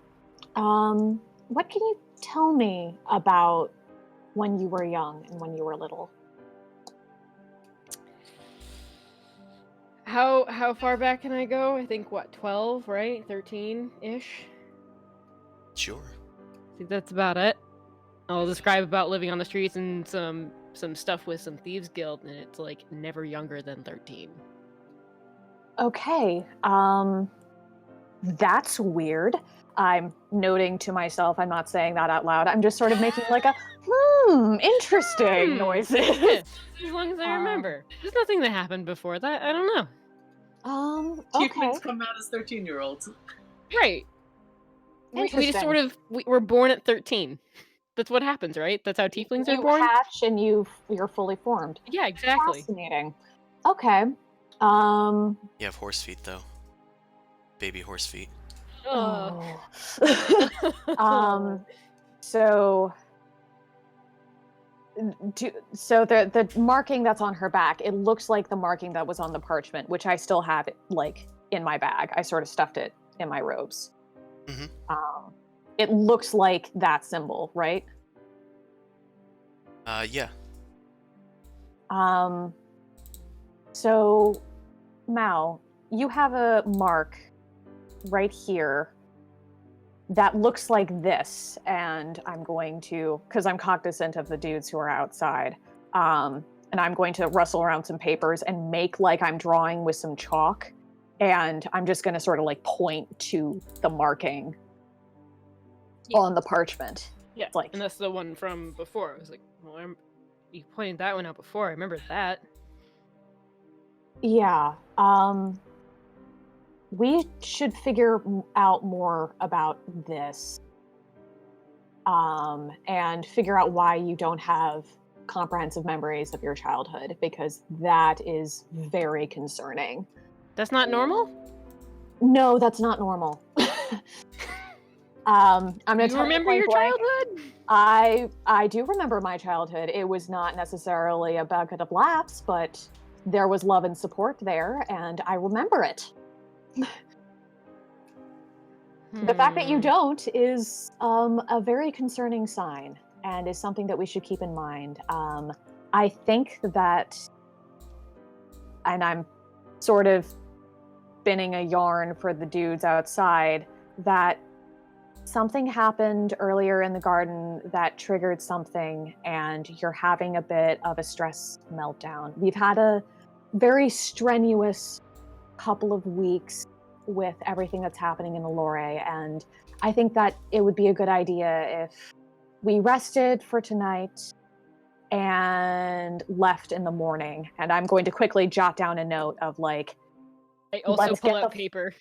Yeah, it's like I'm going to jot down a note. It's like, let's get be ready to go, rest up, eat some more food. Here's like maybe take a healing potion to heal up the open wounds on your back. We can also do it. And Zumosu, and I'll spread the word that we're going to sneak out tonight, because I don't want to stay here. I just flashed in your face the thing I scrolled on parchment, and I said fire. It says fire giants. I told you, cult. Okay. I crumbled the paper up and put it in my pocket. Okay. I'm gonna nothing. Yep, I'm gonna sort of pat her on her head and like sort of go out to Zumasu and tell him like she's settling in right now, but let's. Oh yeah, that looks like some Ars Goetia shit. That's great. Yep, that's a symbol. I found it from the old map. Nice. So, and we're just going to sort of take it easy tonight. I think that we should sort of stick together, then that Mao needs her family nearby. Okay? You must heal me. And maybe heal her, because she was... I hear that. I just like, Mao needs healing? And my hands are glowing. Okay. And I'm going to telepathically, and telepathically I'm telling you, stay close to Mao. We're sneaking out tonight. Something is seriously wrong here. I'm going to tell her we don't have our weapons. I need kind of swords and shit. I kick my dagger a little bit underneath the table. I'm just like, don't worry about it. I don't have my shield or my sword. I'll see if I can find them. So, yeah. Okay, and I'll scuttle out and see if I can find Amon and Tethys and everybody else. I go, okay, Mal, you're back. Did you fall in something? What the hell is this shit? I asked for healing, not questions. Okay, I'm gonna try and heal her for 20 hit points. Glowy hand style. You do, successfully. Sweet. It was superficial as far as damage goes, so it's mostly just sealing off those fresh wounds. It doesn't seem like they were severe, just I don't know why they would be opening up. You know what? You and me both. And I tap at paper and I point to you in your pocket. But things are weird right now. Okay, I'm gonna start whispering to you. You know, we both know this world is full of crazy things, and you, not for nothing, I don't know a lot about you when it comes to your past or anything. But do you know anything about this? Apparently I do, but I don't remember anything. Okay, that could explain your concern. Well, we'll get out of here, but we just have to be on our toes, I guess, because nevertheless, if we're coming back to a trap, if going into a trap, we need to be prepared. So that's why I'd rather have at least our equipment back. Makes it a little bit easier to protect ourselves, you know. Maybe we can see if we can get that from her earlier. I'll see if Boom Crash has any headway before maybe just asking directly. Okay. Yeah. And yeah, I'm gonna spread the word to the others. Is like, there's something seriously wrong here. We need to get the hell out soon. Do you know where our equipment is? Okay, you'd probably have to do that at some point. Yeah. So we can head back to Amon, Pran, and Tethys and Tanegrin. You guys are finishing up your dinner. Is there anything else that you need to bring up urgently with Tanegrin? Otherwise, she's just she pauses for a bit before continuing the idle banter. Well, bring any okay. I haven't gotten any message about getting our weapons stuff, right? No, she would need to be within 30 feet of you and see you. Okay. Okay. Honestly, I'll probably just indulge in idle banter for a bit. I mean, I've been so strictly business with her at this stage that she might probably doesn't like it. Are you gonna actually try and make a persuasion check to make her like you? No, I don't care if she likes me or not. But I am just being polite. I don't need friends. Well, she kind of like goes over some more logistics things with you. She is still pretty much of the same disposition that she was before, that she wants to stay here where her power is strongest and be on the defensive at all times. Her main priority is keeping this tower safe. She also goes on to describe how the temple here. She gives you the remainder of the parchments that weren't taken by Boom Crash, and offers it to you if you were interested. She knows that you weren't, but she explains that she tried to clean this place of the evil markings and dispel any dark magics that were festering here, but I'm not sure what your friend picked up on. Perhaps it's something related to her lineage with the horns or something. Speaking of evil, do you know of the name Incabulos? Not offhand, but let me perhaps roll a dice. I've heard the name whispered in the deserts. Why? What of it? No. I was just curious. It's one of those narrow things that you just kind of hear bits and pieces about. So, I was asking for some clarity, but guess not. Well, it is rumored that there is some sort of temple to Encabulos hidden somewhere in the sands, but it's just a legend. Nobody's found such thing. A temple, you say? Some sort of grand iron pyramid, I think that the legend goes. And is there? I asked do you have you heard where this mythical location might be located? No idea.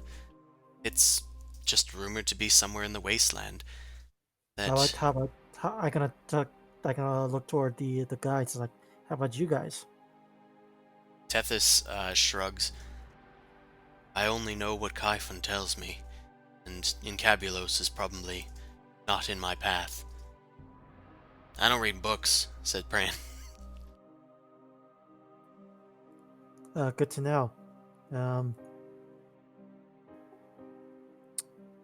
all right. It's like anyway, as you were saying, like I can just let her continue. Well, it's just a legend. It's some weird prophecy or something, but I don't really know much about it. I just remember hearing it from a while ago. Either way, idle banter, idle banter.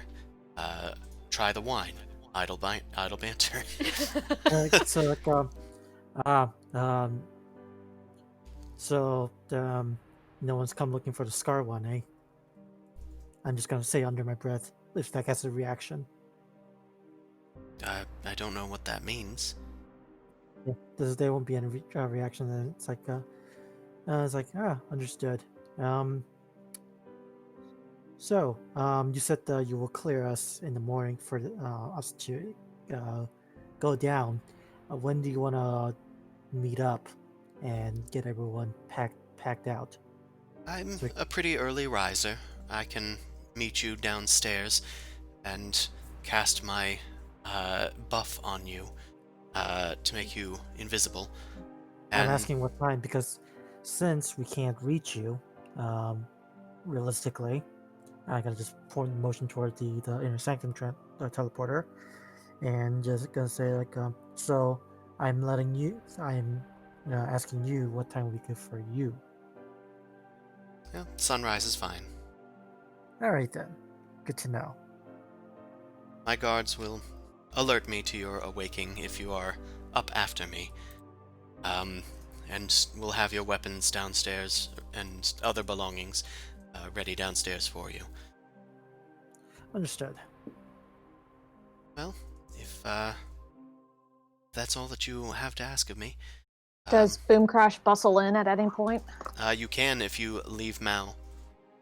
Yes, I left Mao because I wanted to spread the word that sort of like what was going on and that there is something triggered a thing with Mao. PTSD. PTSD? You eventually come back into this room.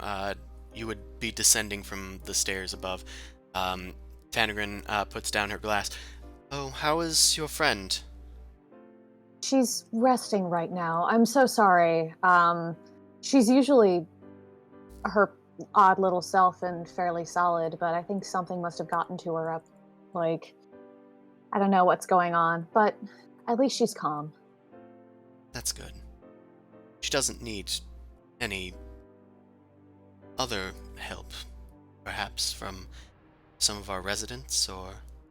I don't think so. Zumasu is with her, and he's pretty good at both. He does seem comforting. kind of strong, yes. Yeah, he's comforting, Muscular. he's trustworthy, and he's also like a fairly decent healer. So Oh, healing, Interject. yes. I'm gonna interject and say like I was like will she be ready for tomorrow morning? she should be. I think so. And I'm going to sort of whisper to Amon, like there is some weird cult demon. Remember, she can Power. mind read. Yeah, are you whispering or doing the mind whisper? Oh shit! Yeah. Well, either way, I'm just like I'm just gonna speak out loud. It's like so you're saying that we're good to leave tomorrow morning? Yes. All right. And have you make heard our competition. have you guys make deception checks. Just Okay, because both you're of us? doing this in Tanagrin's presence. Well, I'm speaking out loud, so. I know, but I'm assuming you're trying to, like, not react to what she's saying to you in mind speak. Yeah, guess I'm pretty clear. Yeah, she doesn't seem to react to you guys. Cool. All right, in that case, if you excuse us, I believe it is time for us to prepare for tomorrow's journey. I shall see you in the morning, if you will excuse me. Thank you so much, Tanagrin, and I'm so sorry for interrupting our lovely dinner and your kind hospitality. Think nothing of it, my child. And please, and she, like, walks over to you guys, like, puts hands on your shoulders and just says, if you need anything, just let me know. Let my people know and they will come fetch me at a moment's notice. If you ever need anything, you can find it here. You are too kind. Ooh, kind. All right. And so, like, Boomcrash bows and sort of motions to Pran and Tethys to, like, come and join the party in the rooms. Sex room. Sex rooms! Orgy! She also, like, talks to Pran as he walks by. And did you find her enjoyable? Yeah. Thanks. She pats him on his chest. Good. I'm glad. Hope you all find what you're looking for. And she ascends with two of the guards. You guys would need to go up to go to the other side of the spires as well. But you guys can meet up where Mao is if you want me to drag you there. Yes. I'm still there, I guess, technically. Oh, there we go. Yeah. I forgot Goose. Oh well. I'll get him in a second. You guys meet up with the rest of your allies. So what's the plan, guys? We're gonna leave today or tomorrow morning? I think we should get the fuck out soon, like, as soon as possible. Which will be And, tomorrow morning. We getting our stuff tomorrow morning? They will bring it to us tomorrow morning, downstairs. okay. I lean towards that. It'd be better to know where our things are. Plus, maybe you'll get your horn back. I don't really care about the horn. It would be good to sell, but ultimately, like, Oh no, she's spoon under a Gia spell. She says she's not caring about the items. She's that's how you know something's really wrong. kill her now. Amon was yelling a second ago. Boomcrash doesn't care about material possessions. Mao's emotional. Oh my god, Zumasu emotions. had sex. Oh wait, that's normal. Not with Maria. It's not with Maria. Damn it. That technically hasn't happened either, so... Not anywhere besides your mind, no. Anyway, the important thing is that the just wait. Okay, yeah, but stay together and we should have, like, a consistent watch. That'd be fine. I just wanted to throw in something. What if she actually has no freaking clue what's going on? I'm gonna whisper real low in case there's people around. I saw fire giants outside. What if they do have magic? Or, I don't know. Somehow there's an illusion on this whole place. Well, what do you mean you saw fire giants outside? I thought... Fuck, I just said giants. God damn it. They're fire giants outside. The colossi are fire giants. I write it down on a piece of paper and I shove it in your face. I was claiming that those colossus aren't normal colossus, essentially. We aren't sure what to take of it at the moment. I gotta say this, so why didn't you just say anything about this earlier? I wrote it down and I gave it to Boomcrash. I'm trying to be inconspicuous. And I definitely conveyed some of this to you, but you didn't include the fire giant thing to me. You only did that to Zumasu. Yeah, I'm sorry. I wrote it down quickly. Okay, you're doing okay. We're here for you. We believe you, but we're also like trying to figure out what the fuck I'll is just going sum on. up the information we got right now. Hold on. I got this. I'm gonna fold a paper and show you how to make a paper airplane, and Make a sleight of hand check. this is how you. Yeah, exactly. Oh no! This is how you put it along. This is either gonna He's be a monk lame or now, cool. so maybe this is good. Eh. I mean, you see what he's doing, and it's rather like the standard plane. It's not like one of those elite ones. Yeah, It swerves to the left and hits the wall instead of the target. Okay, we see what you're trying to do. Okay. Send a message, and I'm gonna whoosh. It's gonna miss her. I'll just do a quick summation in a whisper though. So the final symbols we saw seem to relate back to Mao somehow and the cult activities we've seen. Those Yeah. colossus over there, Mao claims to say aren't really colossus and could be fire giants, meaning that there's an illusion over here. Maybe the fire giants do have magic, or maybe she's controlling them with some magic. But either way, we probably want to get out of here as soon as possible. The only question is, when we come back, we have to still be on our guard because we don't know if she's just an aloof wizard, or if she's secretly trying to take over the fire giants or utilize something of this temple. Her lack of understanding of some of the things either is a really good lie, or she might not know what she's dealing with this place. Yeah. Also, stage whisper. Amon, why the fuck do you want the fire giants again? Because the consortium will grant us access, aka the genies, for wishes, if you do this task for them. It's a master sword type quest. Yeah. He's trying to get something related back to his own quest. So if we can crown. get access to, if we get the crown, we can get to the wishes, and if we get to the wishes, he can fulfill his quest. But if we get to the wishes, we can fulfill our quest to, check back Allura, because with that sort of power, we can maybe get some better ammunition against some of the more powerful enemies there. Yeah. I She don't think- seems to want the crown. I don't think we could deal with a Taurus without something really, backing us, and I don't know if I could expose, Arn without knowing what he's dealing with or something to combat that. You guys also, whether or not she's trustworthy or not, you do recall that she did offer you guys each a choice of a magic item from her treasure Right. in return Yeah. for this. But it was also like she's willing to just have the fire giant king be offed, even if that meant losing the crown, because that was more important to her. But there's fire giants outside. So is she also a fire giant in disguise, trying to take over the fire giant kingdom? How the fuck do they work?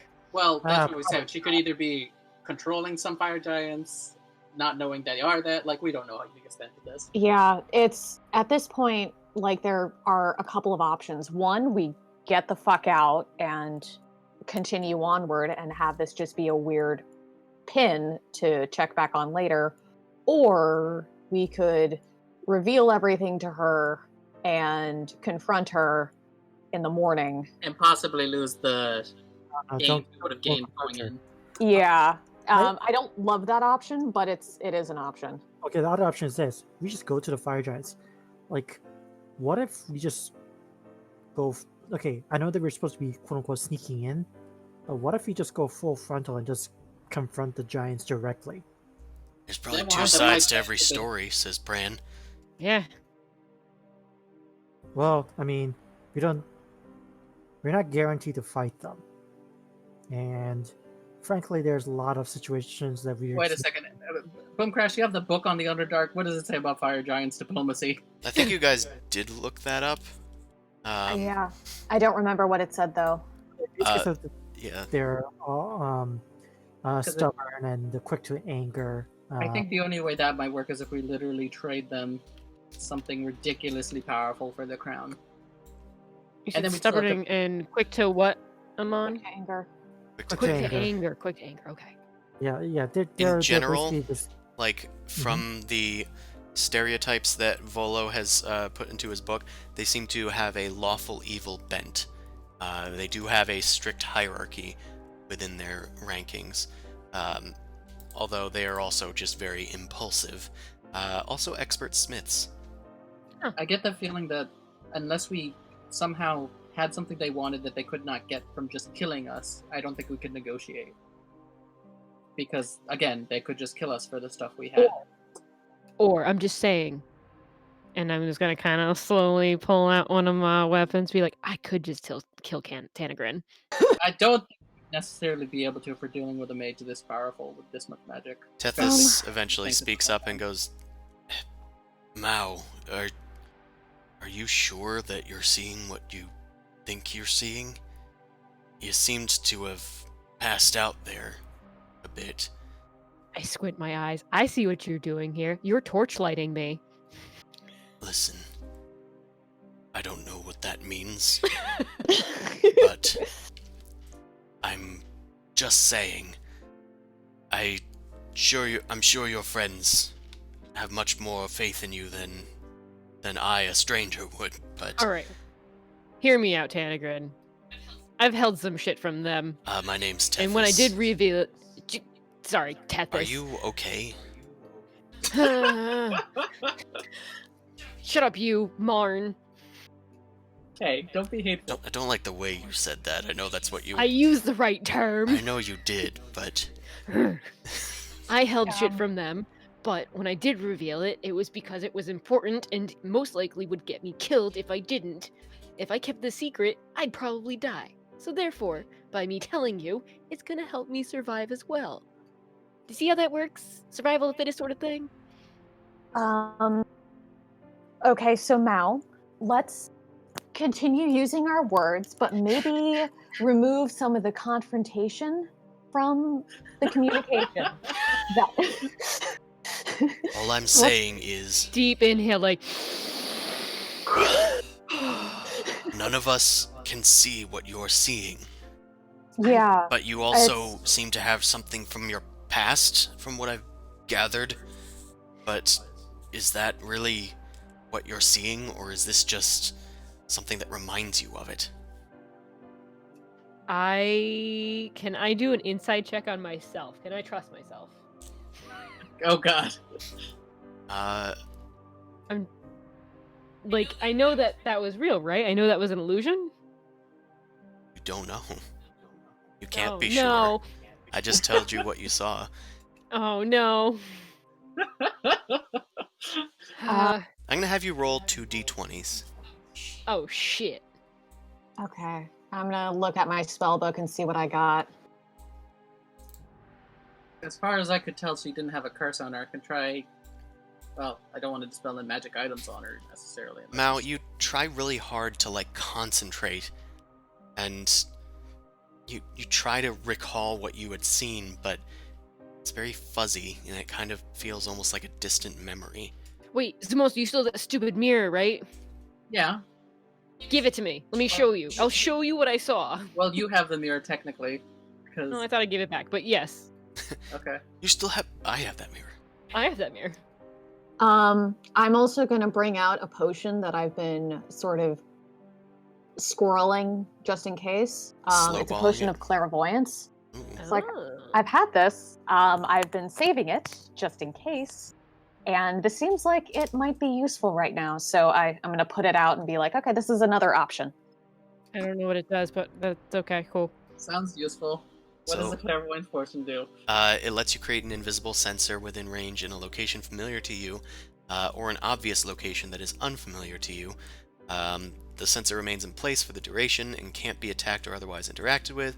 When you cast the spell, you choose seeing or hearing. You can use that sense used through the sensor as if you were there. It's essentially like casting a scrying spell in a spot. Yeah, kind of. Okay. So it's basically a one-time use of the scrying orb that we already have. Yeah, but it works only for locations, and it's seeing or hearing. You have to switch back and forth. A creature that can see the sensor can see it if they can see invisibility or true sight, and they see it as an intangible orb. Okay, that part wasn't important. I guess it's kind of important. Like if someone was scrying on... The key thing is somebody... The important thing is somebody who's a non-normal magic user could use it to basically spy on somebody. Yeah. It kind of also is just like if you need someone else to be auto-attuned to the scrying orb, I guess. But scrying is just a more powerful spell because it lets you focus in on specific people. I say give this to... Having the rogue have it would probably be useful for investigating shit anyway, though. Why? It can let you look on the other side of doors and stuff. I guess that's true. Also, if you like ever go further ahead, you could expand essentially your search even further. Like, you hide somewhere and then you look even further than where you were before.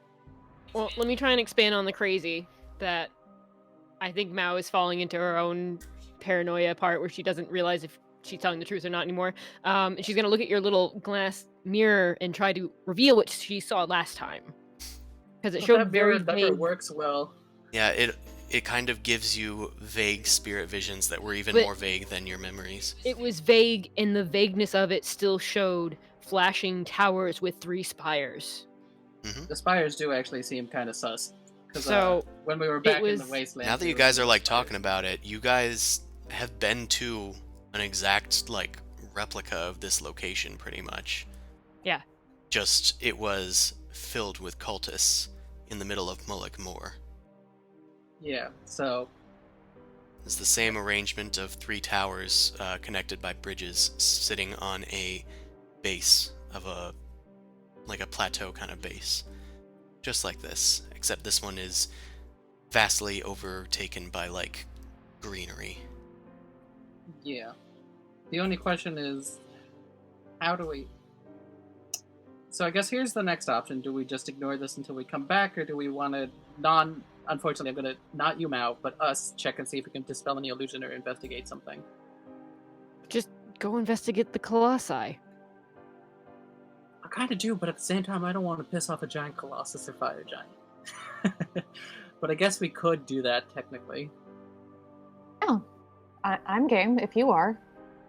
I mean, if the others are game, we should probably not split up too much, though. Somebody should still probably watch Mao. Yeah, I'm gonna keep Goose near people, so that can be sort of like the touchstone between the separated party, but otherwise... If anything, it would make most sense for me and Boom Crash to go investigate. Amon, maybe. But then And then I look to Tethys. You would probably have to guard Mao along with Goose. Okay, so we're gonna go and see if we can verify what's going on, and find more proof, because right now, you're right, it's Tethys who called into question Mao, right? Yeah. Yeah. Tethys, because you're right, she is the only one who's seen something right now, and I trust her, but let's verify. I try to flip the bed, like, "Grrr." It is a giant stone slab. Believe me, tries to flip. Oh, exhausted. So we're gonna go and see if we can verify and see what we can find. And just be on your guard and stay together just in case. This is just for the sake of being cautious and thorough. Does that sound reasonable to you? Amon, Sure. where are you going to be? Wherever you guys need me. I think you're inviting trouble, but Which is why I was saying, do we want to do it now or wait until we get back? We could also just wait as we're leaving. Well, Like- I'd say wait until we get back, to be honest. Oh, I meant till like tomorrow, because we get our weapons back tomorrow. Yeah, but I guess that's true too. Yeah. So we could rest, we could hold for the night. Mm-hmm. I promise Get you out my and- paranoia won't do anything. Okay, let's put it up to a vote. It sounds like there's going to be some sort of like procession. I'm gonna say this, well, no one objected it before. Why are we even discussing this? We'll head out in the morning. Yeah. We can always investigate this when we come back. It's fine. All right.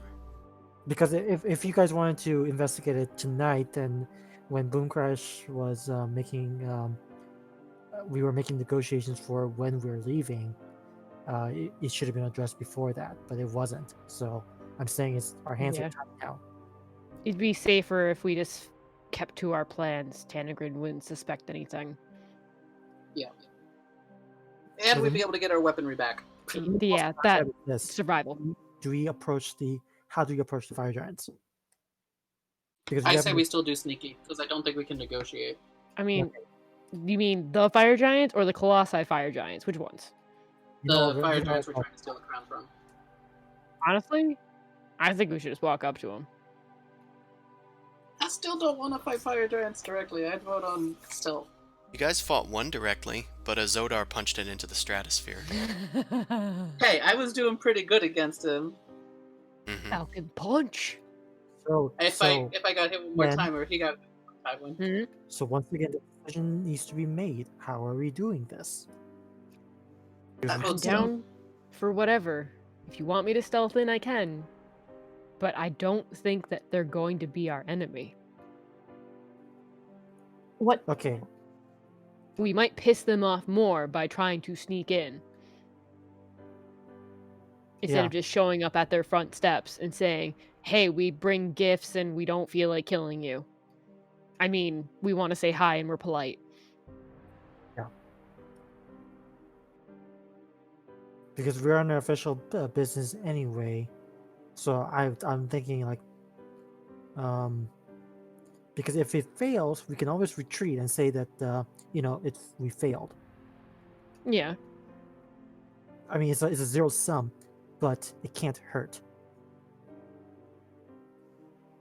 At least the one gain from going to the fire giants is that you might find something. That's what I'm saying. Like how we approach it. So are we? So we got one objection for going straight across.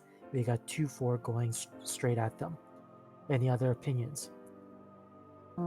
I'm fairly neutral because this is not my quest. I just want to help you guys. Yeah, this is your quest. I'm just being respectful. Well, actually, it is. It's all involving you. You will all have vested interest in this. And the payout, the genie said he bet it would be worth it, essentially. Exactly. You know why we're doing this, and all of you have a stake. Come on. My stake right now is whatever this shit is, because apparently, whatever you're after has something to do with things that I can't remember. Well, supposedly wishes can help that sort of thing too, maybe. Yeah, I wouldn't waste a wish on that. Maybe I don't want to know. But we both need to go to the fire giants. Maybe you want to wish that to know whether you should wish for it or not. Damn, waste a wish on that? That might be good. Yeah. While you were away, or perhaps you heard it before you blacked out, but she did say that this temple extended below. Perhaps the fire giants have more information on whatever you're looking for, Mao. Maybe. If we go, I guess we can go open arms then. That I'm still gonna be on edge of the whole time, just as a heads up. On the other hand, they also could be working for whatever evil you are looking for. Hold on. Did she say something about, like... Fuck, what did she mention? Yeah, she mentioned that there's, like, people that are missing, and that she wants back, but she doesn't really care about it. Then there's these fire giants that are holding them, but what if it's, like, the other way around? What if, like, these fire giants are just chill, and they're the ones being manipulated into the situation by another group? I mean, we've already run into creatures that enslave other races, so that's possible. And the fire giant, from what we know of their, notes, seems to be they are hierarchical, so it could be Fire King is just making the other ones listen to him. And what even she was saying is they kind of do that anyway. Maybe the crown is what controls them? Maybe. I just don't have very much, I don't mean to sound speciesist, but it seems like they have a more simpler style of hierarchy. Which is why I was saying, unless we have something really good in a very high upper hand, they could possibly just turn on us. So don't piss them off. Yeah, but they need a reason to even want to negotiate with us. So be prepared for that when it comes up. We'll bring up Tanagrin. We'll see if they like her or not. Oh, they probably hate her. There you go. Yeah, okay, if we want to play that road, I guess it's doable. But she wants us to kill them, and they want us to kill her, and then we're just stuck in the middle, and then we don't do either of them, take some shit and leave. No, I'm gonna interrupt and say, no, we are here under the official business of the Merchants Consortium. Stick with that. Oh, right. Okay, we'll go with that route. Yeah. Stick to the plan. Stop making adjustments when that's unnecessary. I forgot Thrazir was the one that had that thought. Yeah, so if we want to go with merchants for Thrazir, fine. The Merchant Consortium, sure. But be prepared. Yeah. Yeah, Thrazir doesn't care how you get this crown. He just wants it. Just knows that the divination magic stopped when it came to this area. But, just saying, Tanagrin also wants the crown. Yeah. Whatever the crown is, it seems powerful. Remember, she gave up on it. She quote-unquote wants it, but she gave up on it by saying that she just wants the king dead. So we don't care about her. True. Okay. Yeah, but what correct me if I'm wrong, but what I remember from that conversation is she's going to trade that magical artifact for her stash, like us getting to pick from her stash. So if we don't give her the crown, no, that's No. She's giving you each one thing from her hoard except for one. Which would be you guys getting the crown. Okay. She has this weird perception that it's like hers, and you're getting it as a reward from her for defeating the king. Okay, that's. It was a what little I didn't get. twisted, Okay. but Yeah. that's the I thought impression that you she got. wanted it, and she was gonna give us other shit. She does want it, but we're not gonna give it to her. She didn't want it herself. Okay.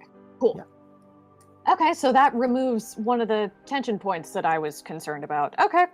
Eh. Okay. But if we So- want to go when we were on consortium business, that's fine. But be prepared for things turning sour. Is all I'm saying. Let's say this. Yeah. We all go under invisibility.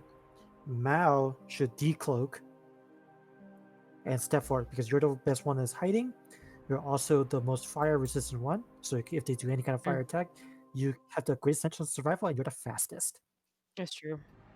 So you just stick to the story. You should be able to negotiate well. If not, Godspeed and reach me first because at that point I can teleport you guys out. Merchant consortium. Yeah. Merchant consortium. Okay. And got once- For the this. crown, willing to trade for it on behalf of the merchant consortium. Okay. Merchant consortium. Merchant Alright, consortium. I'm gonna be right back, guys, because I just gotta. Okay, I gotta write on the paper, the Merchants Consortium, and fold another paper airplane and throw it at her. Nice. There you go. Take the note. Thanks. Uh, Keep rereading it. Okay, you take the notes, you kind of go over it in your head. You're still not sure what this whole negotiation thing is, but you're willing to play along for now. And you guys eventually ease your tensions a bit and go to bed. You guys, there's a lot of beds here, so you're able to like each get a room to yourselves if you want. Nope, I'm hanging out with someone. Or Nope, I'm sticking with Mal. They do There we go. obviously have room for two people to sleep in the same bed, so you can definitely double up if you want. Yep. You guys, Mal- Mal's Be a getting clingy some child. cheap cuddles right now. Yes, Master cuddles. I'm okay with this. you guys get some master cuddles. Despite this being the quote-unquote sex tower, it's more quiet at night. Nobody's really doing anything like the nasty. Nobody's really using the pools down below. People are just getting ready for bed, and the red lights sort of cool down to a bluish color as the daylight changes to night outside. And you guys have a restful slumber. That nothing ails you during the night. In fact, it was pretty comfortable for a marble slab with mattress and pillow on it. And then you guys wake in the next morning. Marble's an oddly soft stone. Sorry, guys, I'm back. Welcome back. That's okay. miss Zumasu, nothing. you're at 0 hit points, and no, I'm just kidding.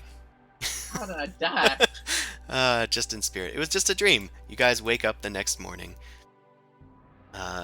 He had a vision. You died in your We dream. of course Isn't that take a good? nice rest. All our spells are back and all that other jazz. Yep, all your health is back. You regain half of your hit dice, which... Oh, could I? Oh, could I have been allowed to summon my horse or a steed outside or in Sure. here by the gate? You can Okay, I don't want coordinate to that. outside if I don't have to. Okay, I summoned Mortimer. He's been waiting for me outside, I guess, the whole day because they wouldn't let him inside. Yeah. Ooh, ooh. You coordinate the resummoning of your steed and leave it outside for the servants to tend to. Mortimer is fed well. And Oh yeah. you waken up the next morning. You are led downstairs after telling the servants that you're ready for Tanagrin, and she meets you downstairs on the first floor. She welcomes you once again and hopes you enjoyed your night's rest. She presents you your weapons, which are handed to you each in turn by some of her servants. Ashanti is there as well. She just kind of hands Zumasu specifically his gear and smiles at him and like kind of blushes and nods. Does a sort of Gross. like like, yeah, obviously we did it, but like, I understand you have to go off to war now. And also my boss is here. So you guys are handed your stuff. Tanagrin says, I hope you all enjoyed your stay here at the Spires, and if you should return successful, will of course be greeted with the same respect. And if you'd like, I am able to cast a spell on you to get you through at least their minds before my magic fades. What Yeah. does that mean? It doesn't last forever. Cast invisibility, remember? Oh, okay. Well, the way she worded it was weird. A little bit weird. But I understood. All right, let's get this done. Of I step course. forward. She begins chanting her magic spells, and the there's like a sort of flicker around each of your bodies as this dim light surrounds it. You guys are surrounded in like this weird halo of silvery light, and she says, "There, it's not technically invisibility, but same effect. They will ignore you. They are psychically prevented from witnessing your passage." So it's like ignoring us spell. Like pass without trace almost. Ignorability. Yes. All right. Okay. And then in that case, Somebody else's problem, force field. I'm gonna Yeah. I'm gonna make a mad dash for it. Try to keep up. I'm in armor, man. I guess I run and jump on my steed to keep the speed. Crap, steed's not invisible. Have fun storming the castle, she says, as you guys leave out the front door and into the rest of the, that is not the front door, Zimos. I'm just gonna, there you go. All right, we're gonna try to make I haste. guess I dump my steed in front of the cave instead, because the steed isn't invisible. Come on, you know the way, so yeah, I'm chasing Yeah. after you. Yeah. Okay, you guys rush out to the oasis, following the path that you guys, some of you at least, were privy to, and you follow the sort of desert sands north up towards that cliff face where the pathway is. Tanagrin did describe that is in fact the easiest and safest way into the mines without alerting the fire giants themselves. Neato. Let me just copy y'all. And I'm gonna set this up. You guys can talk if you want while you head over there. But We're past the point of where like nobody else is around it. There's no guards. No one's walking near the oasis. yeah, there's no guards. Nobody's stopping you or anything. All right. We make haste. Okay. Are you unsummoning Mortimer, by the way, Zumasu? Can I just leave him chilling out in the wastelands and see if he survives by the time I get back? You can. I I guess I'm gonna do suppose. that. If I you- mean, worst case Are scenario. you gonna need he him takes- later? I mean, maybe if we have to make a quick escape. Okay. Then just again later. It takes 10 minutes. And I can technically, if I get within range, he could just kind of know and come to me. So that's why it's like, if I just leave him, if he manages to survive, that'd be great. If he doesn't, I'll summon him. All right, but you're gonna leave him way out there. Yeah, I'll No. leave him, whatever. I'll leave him a half mile away, I guess. Yeah. We don't need things being screwed up because you're gonna Giant stick into lizard the is plan. walking about. Seriously though, none of you saw that shit back there. No, No. I didn't see anything. You fucked up your hand on some thorns, and your back randomly started bleeding.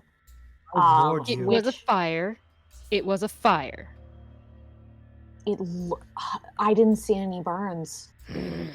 I believe you, but I'm telling you what I saw is very different from what you perceived, and that's kind of alarming. I like pointing my finger. It's like you're the magic bird. I know. I'm I concerned mean, now. I I've didn't have a now, curse on you, and you didn't have a curse on yourself either. So it definitely seems like this is something more. Either the magical illusions there are deep, or you got some memories you need to scry up. What was that, Amon? Something about concern? Did you just say the word concern? well, yeah, because now I feel uncomfortable relying on a crazy person to fulfill this plan. Just You- kind of like stop real quick. We're like, well, fuck you too. I'm gonna kill something, but it's not you guys. At least chill out there. I mean, not for nothing, you two guys. You probably aren't sanctioned by most paperwork that Lori would, be okay with. But it's whatever. Oh, pulling rank now, are we? Oh, I'm sorry. You're dead. You don't have any rank. Said twice, technically, yeah. Uh-huh.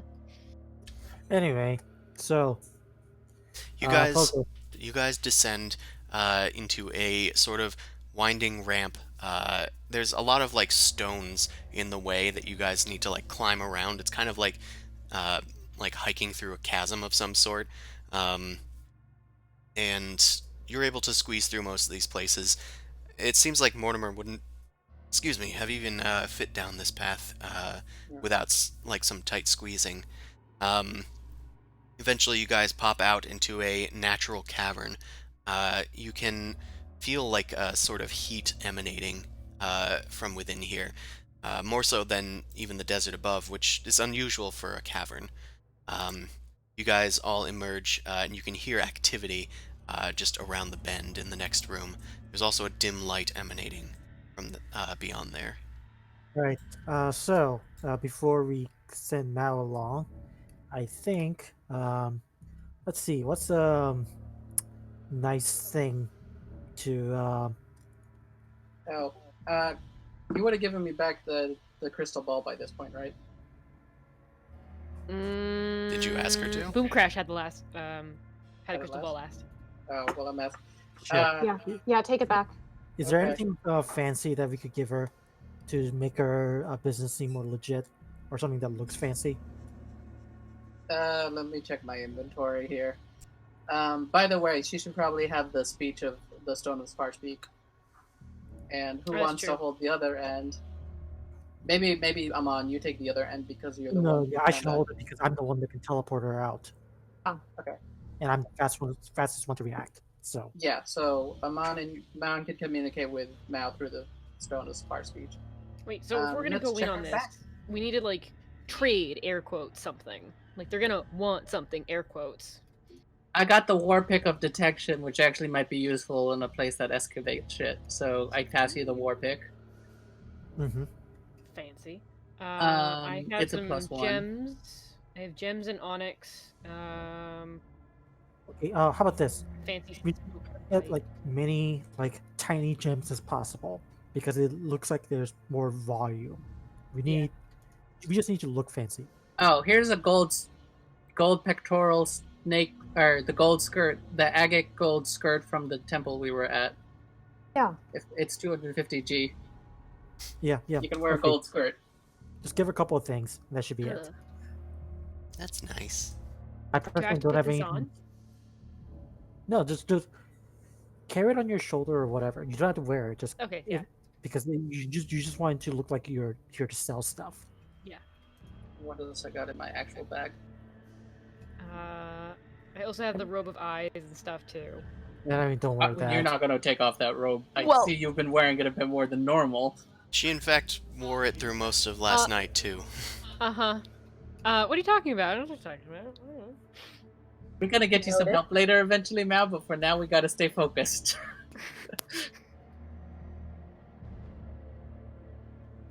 Damn it, I wish these manacles stayed gold. What else I got in here? I got a dream catcher. Something Ooh. fancy. Here you I have a go. fancy lockbox we can put all this stuff into as well, like all the tiny gems. So it looks really cute. Okay, yeah, let's jingle it. Just Yes. jingle it. Okay. I have a Okay. minotaur horn. They probably would respect that.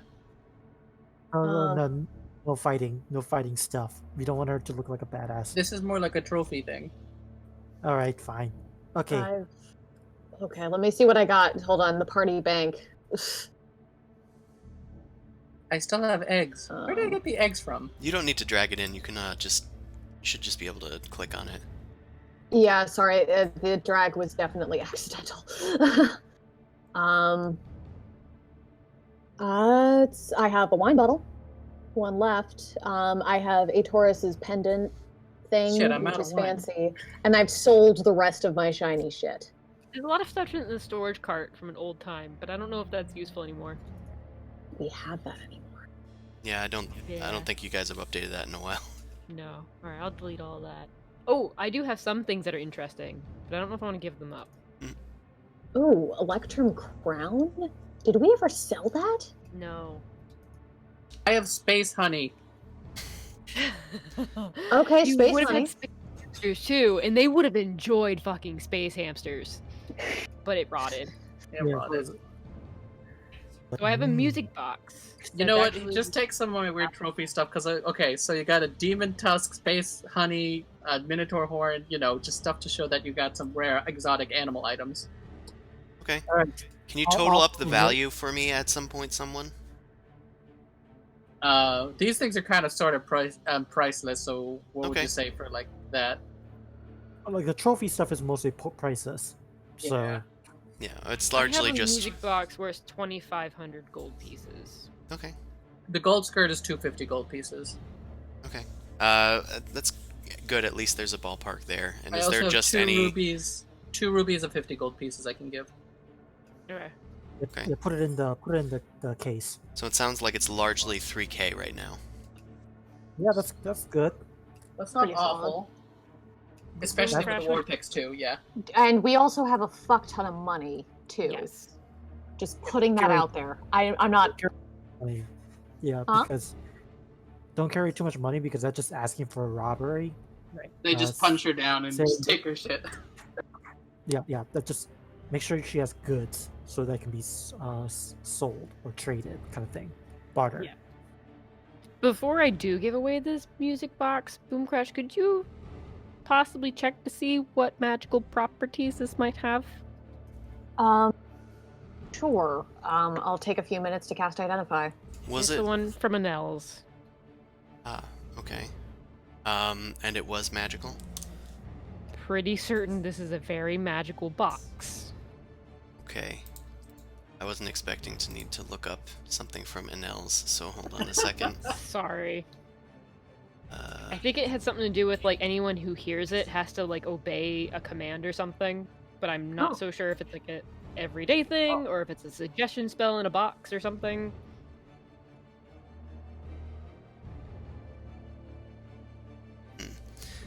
okay, I don't think it was directly on his stuff, so it must have been something that I randomly rolled for. God damn it, Christopher. uh, if it was randomly rolled for, I probably would have told you what it did at the time. But That's why I'm saying I think it was a suggestion spell, okay, but I just don't know if there was anything funky about it. Are you sure it was Anel's or was it Tragedy?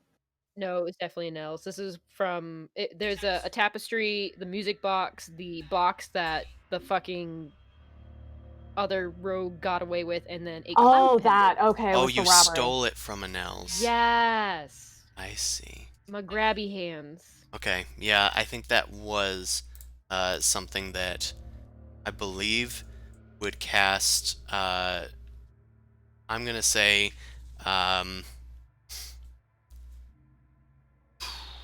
Hold on, let me roll a Suggestion dice. isn't that powerful. Yeah, I don't think it's gonna be that powerful. I think it's going to be a charm person spell effect once a day, and the specific thing that you would charm them to do is to dance. That sounds. It's like a That sounds pretty good. weakened Yeah. Otto's irresistible dance. Yeah, it's fine. Cool. Once per day, charm to dance. Okay, so you have your gift basket in your lockbox. Is Mao wearing the skirt? It's over her shoulder. Okay. It will clash with her leather. All right, you're off. Okay. Good luck. Let me close out my screens 1 sec. Too many things. So I'll be moving like 30 feet walking. making sure everyone's kind of keeping up, but not moving too hastily. Okay, you round the corner. I'll just move these guys like just around the corner. And as you round the corner, you see immediately a crack in the ground that is glowing with lava that is seeping up from the ground. Oh boy. It's dimly lighting this space, as is several other lava like cracks in the earth throughout the area. You can see hulking figures looming over these smaller, more humanoid, your-sized figures. They look like Jackal-wares and Yuan-ti purebloods, and they're going about mining out the walls of this space, loading mining carts and crates. There's a ramshackled mining cart track that extends in various directions throughout this mine, all under the watchful eye of fire giants that have flaming hair and beards, those that have them. How many fire giants are there? There are two that you can see immediately in the immediate vicinity, one to the northwest and one to the northeast. Okay. They're not on our map, just in case you didn't know. They're there, but they're in the distance. You can see the silhouette of their forms, and the glowingness of their hair is why I mentioned them. Yeah, I guess from here, I'm not gonna try and enter in the space and like freak people out. I think I'm going to announce my presence. How do you do so? Hail, friends! My Well, name. my dudes. What's up, my dudes? My name is Nowhere. I am from the Merchants Consortium. I am here to do business. Deception check or no?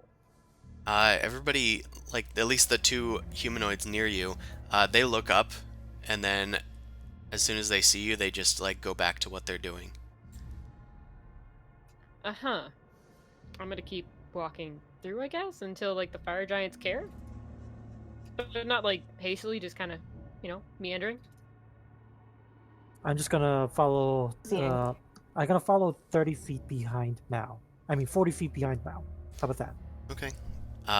The repetitious clinking of pickaxes on stone is absolutely filling this area with like ting ting ting ting. There's a veritable like dig all the workday Right. through type situation going on.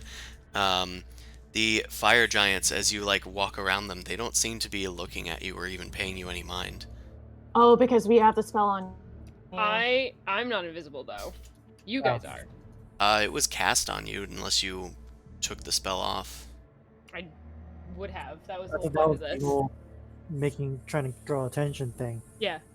That was the whole point. Oh, That I would draw attention.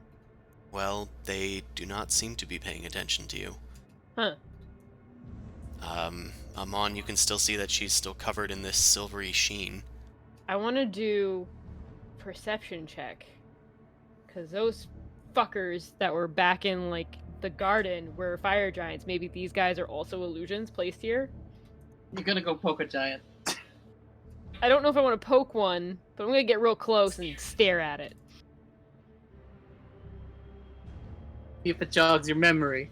Hello, my fire giant friend. I have come bearing gifts. And wares, if you would like trades. Or just to be bequeathed with gold and money.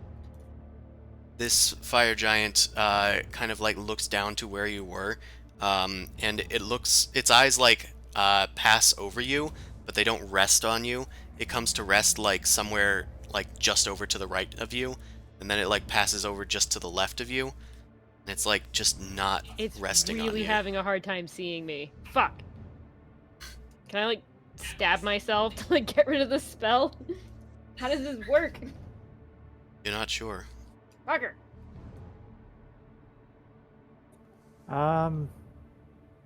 Hmm. Well, this ain't gonna work. I'm just, like, kind of hollering back to Amon, because I know they literally give zero fucks about me. Should we come with you?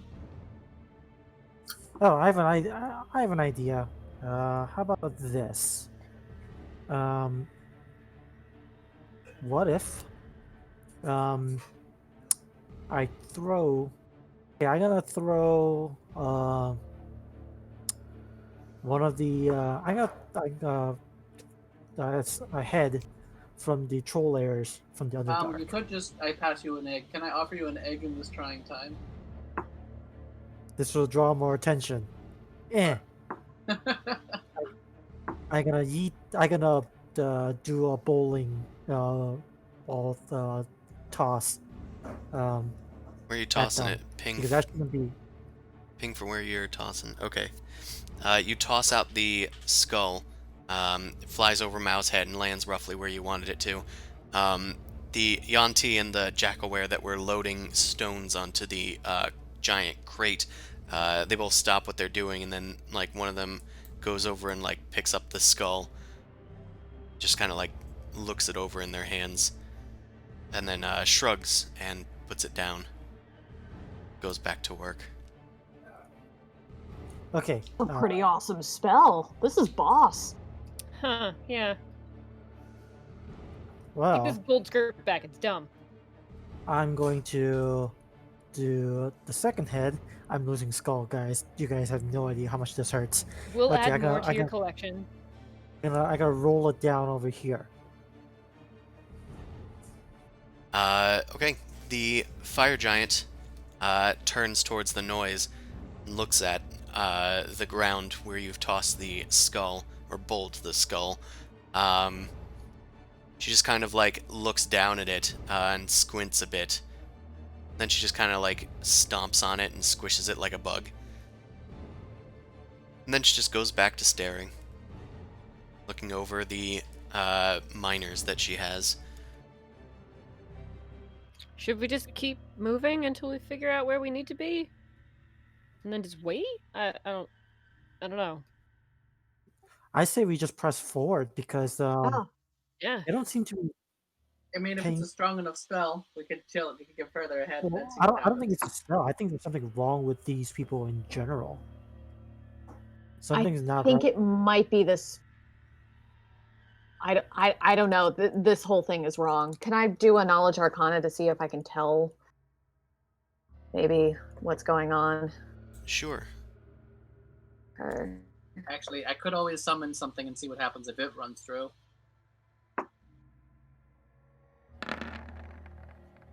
Wait, you have the cat wand. Yes, I do. Do we want to send cats into this hellscape? Yes, that's a good idea. Okay, I summon a cat, and let's see which cat we get. A lot of cats. Okay, so who was number 3? Shit, I haven't had that notes in a while. I should have this. Just see. That should be Snoop's Lord of Death. Snoop's Lord of Death. And I believe It is Snoop's Lord of Death. Yeah, I took good notes. Well, I'm searching Cat Wand in the D&D notes, and it's there. Haha. Snoop's Lord of Death, gray, tabby, and it's one of the only friendly ones. Yep. There it is. All the other ones are assholes. Look at that gross old token border. Natalia's okay. She's just an ice queen with like an awesome blep all the time. You take out the wand of cat calling, and you call forth a random cat. It is, of course, as seems to always be the case, it is Snoop's, Lord of Death. They are summoned and sitting in Garfield pose, just kind of a little bit pudgy, not as pudgy as Pudge, but they're just like licking themselves with a permanent scowl on their face and looking up at you.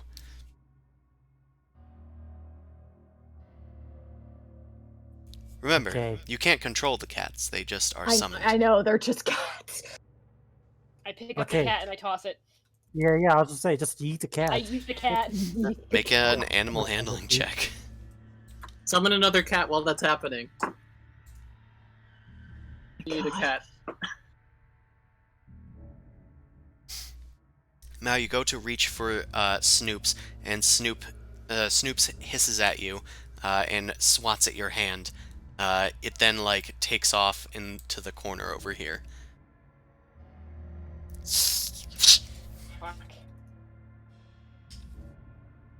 Give me a cat. Gonna try and shoot out, make it run across the entire map. Is Snoop Sword of Death less than 10 pounds? Yeah. Well, yeah, sure. Can I mage talent it? You can. Okay, I will make. Now, I feel kind of bad, but I'm mage talenting the Snoop Sword of Death. Okay. You need to get invisibility of it. So you see Mao like trying to grab at the cat, who is like jumping amongst the rocks and stuff, hissing and spitting at her. You take your mage talent and you attempt to grapple at this cat. It is not an inanimate object, so I will need you to make a Arcana check. Okie dokie.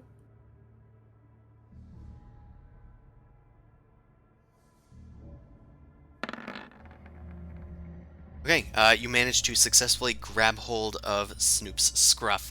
Snoops is thrashing about as he is lifted up into the air. Eventually, he falls limp. I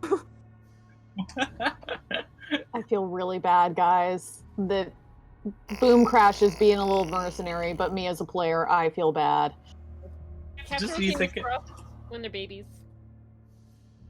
I send Snoop Sword of Death into the hell pit, I guess. Bring it to the aunties, I guess. I will drop it off at the Yanti. So does the Yanti see a floating cat? Strangely enough, yes. The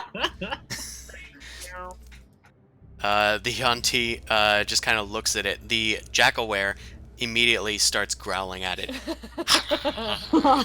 Snoops starts hissing as well and gets its claws extended. The jackal goes into full jackal mode and starts barking at the cat. Eventually, Okay, so this is a lot of attention. one of the fire giants stomps over and comes to investigate the situation. It seems to bark some orders at them, first in giant, and then it just says, "Get this thing out of here! Back work! Back work!" Oh, so they're not that bright. So it's completely ignoring the floating cat. Well, no, it's like, "Get this thing out of here." Oh, Get okay. rid of the floating cat. Get rid of the floating cat. The auntie grabs it, and he just like kind of shrugs. "Get it out of here." And the auntie kind of just takes it over to the lava pit and just like tosses it in. Oh my god! Rude! Snoops disappears. Of course. Snoops is a construct. Snoops is not a real cat. Snoops is not a real cat. The auntie just tosses it in. We do not endorse animal cruelty.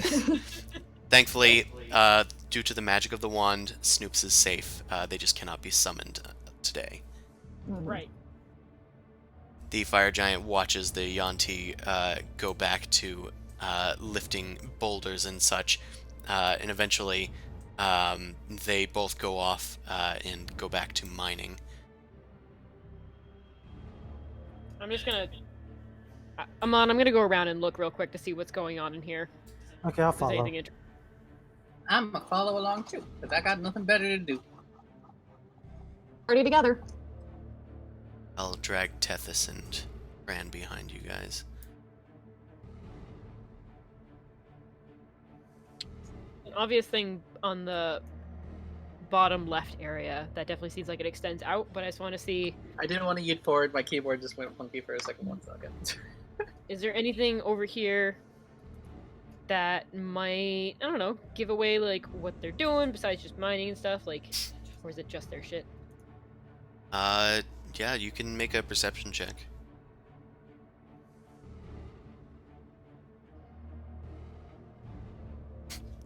Wow. Just saw Zumasu eat up to the top. I only wanted a few squares. I didn't mean to go that far. I need to change my what is it, Bluetooth laptop batteries real quick. Gotcha. So Mal, with your perception, you're not too clear on like what sort of thing they're mining. To you, it just looks like rock with some shiny bits in it. But you can't really identify it. They're largely just mining, splitting rocks, chopping stuff down so that they can... Manual labor stuff. Yeah, and they're just chopping stuff down, looking at it, inspecting it in the dark, and then either tossing it aside or sorting through it. There's some crates and barrels near you that are massive. Steal something off the fire giant because they can't notice me. You can certainly try.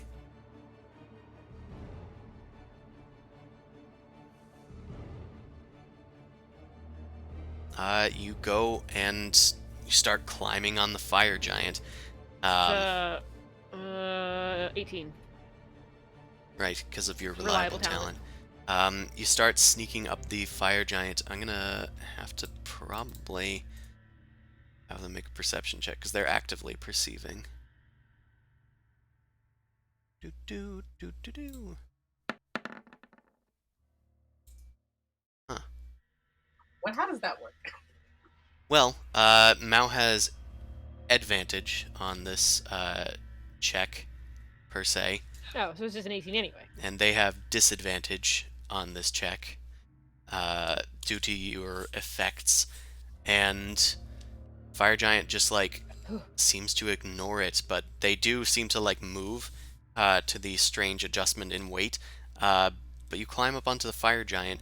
You start looking through their belongings, but they don't really have much on them in terms of wealth. But they are definitely a fire giant now that I'm climbing on them. Yeah, there's like a heat radiating off of them.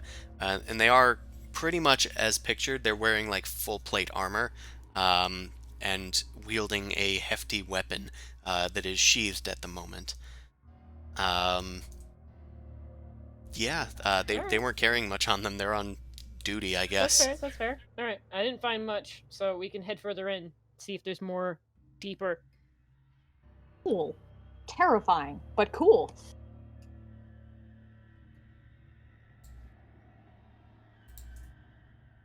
Okay, I got control back. Yay. Yes. Mao, are you leaping over that like lava river there? Yes. Okay. Just make a pretty easy acrobatics check. Sorry, athletics. Jumping is athletics. You gotta say why. Mao, you head over towards the edge, and you go to like make the jump, but the rocks like crumble underneath your feet. I'm gonna need you to make a dex save.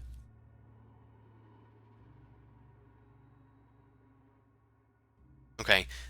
You stumble onto the other side of this lava pit.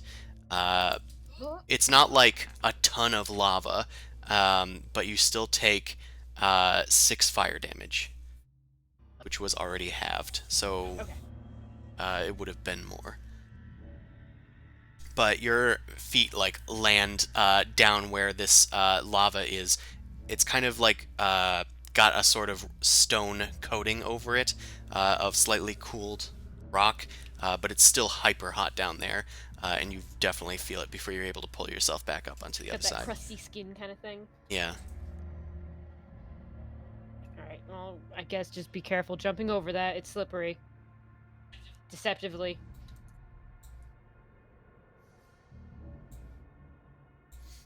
Okay, Mao, you are taking the lead on this and scouting I'm waiting ahead. for everyone to follow up. Or, like, come up behind me. Okay, I'm gonna go hop. Okay. It is a hop check. I got mad hops. Wait, I got the Hop. special shoes anyway. I don't even need a hop. Sure, make a percentile check. No, I already hopped, so it's fine. I literally jump and then I realize I'm wearing moon shoes. I am having trouble selecting these dudes. Can I, like, go to the edge and make sure nobody fails by, like, catching them? Give them advantage if they need a save or some shit? I mean, you can provide your bonus as well. That works, yeah. Because that's a stupid-ass way to die. It probably wouldn't kill anybody, especially in this group, and everybody seems fine. Everybody has managed to leap their way onto the other side. Now stumbling made me nervous, so I was just like, okay, everybody good? Mao, down the hallway, you see that there is a sort of oafish-looking creature. It's red from what you can tell, but it is just sitting down and knuckle deep in its nose. Oh. I want to see this. Can he do a knowledge check on this thing? Sure. Oh, Chris, pull out the It seemed to thingy. be an exit, though. More important. What type of knowledge check would this be? Nature? Yeah, it would be nature. Or history would work. History for, like, recalling any lore. I would be better at history because that's at least intelligence. What the They're frick? both intelligence, technically. Zumasu. Why did I waste it on this? There is a well-known history of fire ogres, as they are known. Many of the giants have different sort of hierarchical forms, and ogres are the lowest of the giant kin. And these ones are probably immune to fire, like their fire giant brethren. Though, much like most ogres, brutishly stupid. As you guys head over, the fire giant, or fire ogre, as it were, it pulls something thick out of its nose and tries to wipe it on a nearby wall. Gross. It then looks up and goes, "Intruder!" and picks up a club and starts coming towards you guys. To all of us? Yep. Oh, he can see us. Yeah, this one, unlike all the other ones, just seems to have completely noticed you and is walking towards you. Can I charge at him, try and get an assassinate off? Or is it already too late? Initiative? We're gonna have to roll for initiative. Okay. But you guys were like not prepared for this, as you were kind of assuming that these guys were not going to. Maybe he was too stupid to not think of us. Too stupid to not notice the not noticing us? It's a theory. Yeah. A game theory. Zumasu, as the gosh. How the hell am I first? as the fire ogre runs up to you guys, wielding its actually, what weapon does it have? Yeah, it's got a club. It comes over to you with like a big, what looks like a destroyed palm tree, kind of like shaved of all of its bark, and it's rushing you. Zumasu, what do you do? Okay, so I just got a few questions. First off, Excuse me, sir. how big is it? What size creature category? It's large. Okay. Second question: is there enough space for me to go around it? Or would I have to like climb on the walls, which I can technically do? I mean, you can probably make your way around it. Okay, Probably so to the then left. I wouldn't be able to go the full way around because it'd be like rough terrain. No, without using too I much mean, action. if you just don't have enough movement, yeah, but it is otherwise probably tight squeeze, so half movement. Okay, so I guess I'd try to move there with just the movement action with the movement first. So that'd be just a percentile. Sure. It was a 5% chance to fail, right? So I just need to not roll a 1. Not roll 1 on a d20. Yep, you're fine. Okay, you run up the walls, engaging your gnomish anti-grav boots, and you run along the wall. The ogre like watches you, following you with its eyes, and it goes, "Big bug," and yeah, it doesn't do anything yet. Anything else for your turn? Okay, I'm going to use what is it? An unarmed? What is it? An improvised weapon attack with my shield to try and grapple it. So first I get my attack, which is a dagger. Does that hit? Why is it plus? Oh, plus 7 to hit. Yeah, that's fine. Okay. That does hit. So this is just, it's not slashing damage, it's bludgeoning because it's like hitting it with my shield. Okay. And now I'm going to try something crazy because I just want to try it. Athletics champ to try and grapple it. Okay. I probably failed that with a 14. We'll see. Yeah, I did. You try and grapple the creature as you slam into its forearm with your shield, and then you like try to pin it to the ground. It just lifts its forearm like up, you're definitely fighting against it, but it just lifts you up and goes, "Ha ha, big bug, strong, not strong me." I wasn't able to get it lifted me up. I wasn't able to get my footing, so I'll just attack with my longsword for the second attack. Was that like a bonus That action from probably Tavern hits. Brawler for the grapple? Yeah. If I Okay. use an improvised weapon attack, I can get a bonus action to make a grapple attempt. Okay. You take out your longsword. Are you attacking non-lethally? I just am wondering. Yeah, fine. I'll attack non-lethally. You don't have to. It seemed like you wanted to take them down non-lethally by grappling them, so I figured I'd ask. Kill it. Well, I would. Okay, 10 slashing and then the radiant damage. Boop. All right. It deals its full damage as you slash at it with your sword to deal a superficial wound to it. Ow! Angie. Uh-huh. Big word there. Okay, I'd be done. I I'm also on. can give you flanking now.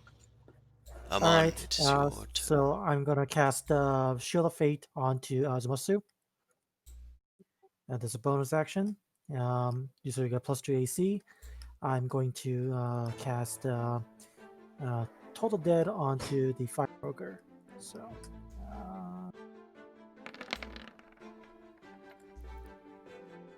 Well, 20 is lagging for me. I'm trying to get up the saves. Wisdom save, please. I know. Oh, it's struggling with the animation, I think. Not sure what that's about. Okay, so it fails. Nice. On the and then it takes 9 damage. What ringing in ear? Stupid loud bug. Anything else for you? No, that'll be it. Goose, it is your turn before the fire ogre finally gets up enough stamina to attack. Goose is going to perch on a crag of rock and keep an eye out on the rest of the cavern and the fire giants to make sure that nothing is alerted to our presence and is following us. Okay. It is the fire ogre's turn. It is kind of oblivious to the rest of you. It's just going after Zumasu. And it's gonna whack with the great club. Ooh, does a 21 hit you? Not with the bonus. Okay, you just barely miss out on this damage as it collides with the wall that you were just climbing on, shattering it into stone. Yeah, he's done. It is Pran's turn. Pran's going to sneak around the side here, and I guess he'll go for a good ol' bonus action stealth check. I think that beats the Fire Ogre's passive, definitely. And light crossbow.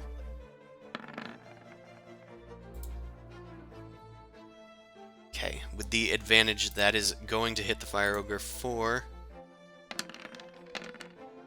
21 damage. It lands right near the Fire Ogre's spine, near its back. It howls in pain and like spins around. Who did that? It is now looking towards Mao and Pran. Mao, it is your turn. Just gonna run up and go and attack it. With my scimitar.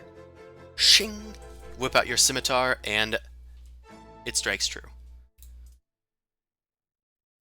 And you, with your sneak attack bonus, Sneak attack, yeah. you take it down pretty easily. The Fire Ogre is clipped at the knees, and you can finish it however you wish to. Stab it in the eye. Okay. You reach up and stab it in the eye once it's brought down to your level. And it collapses in a heap. It dead. Eye stabs are not non-lethal. I look through its stuff if it has anything, trying to avoid boogers. Okay. Start looking through its stuff. Make a investigate check.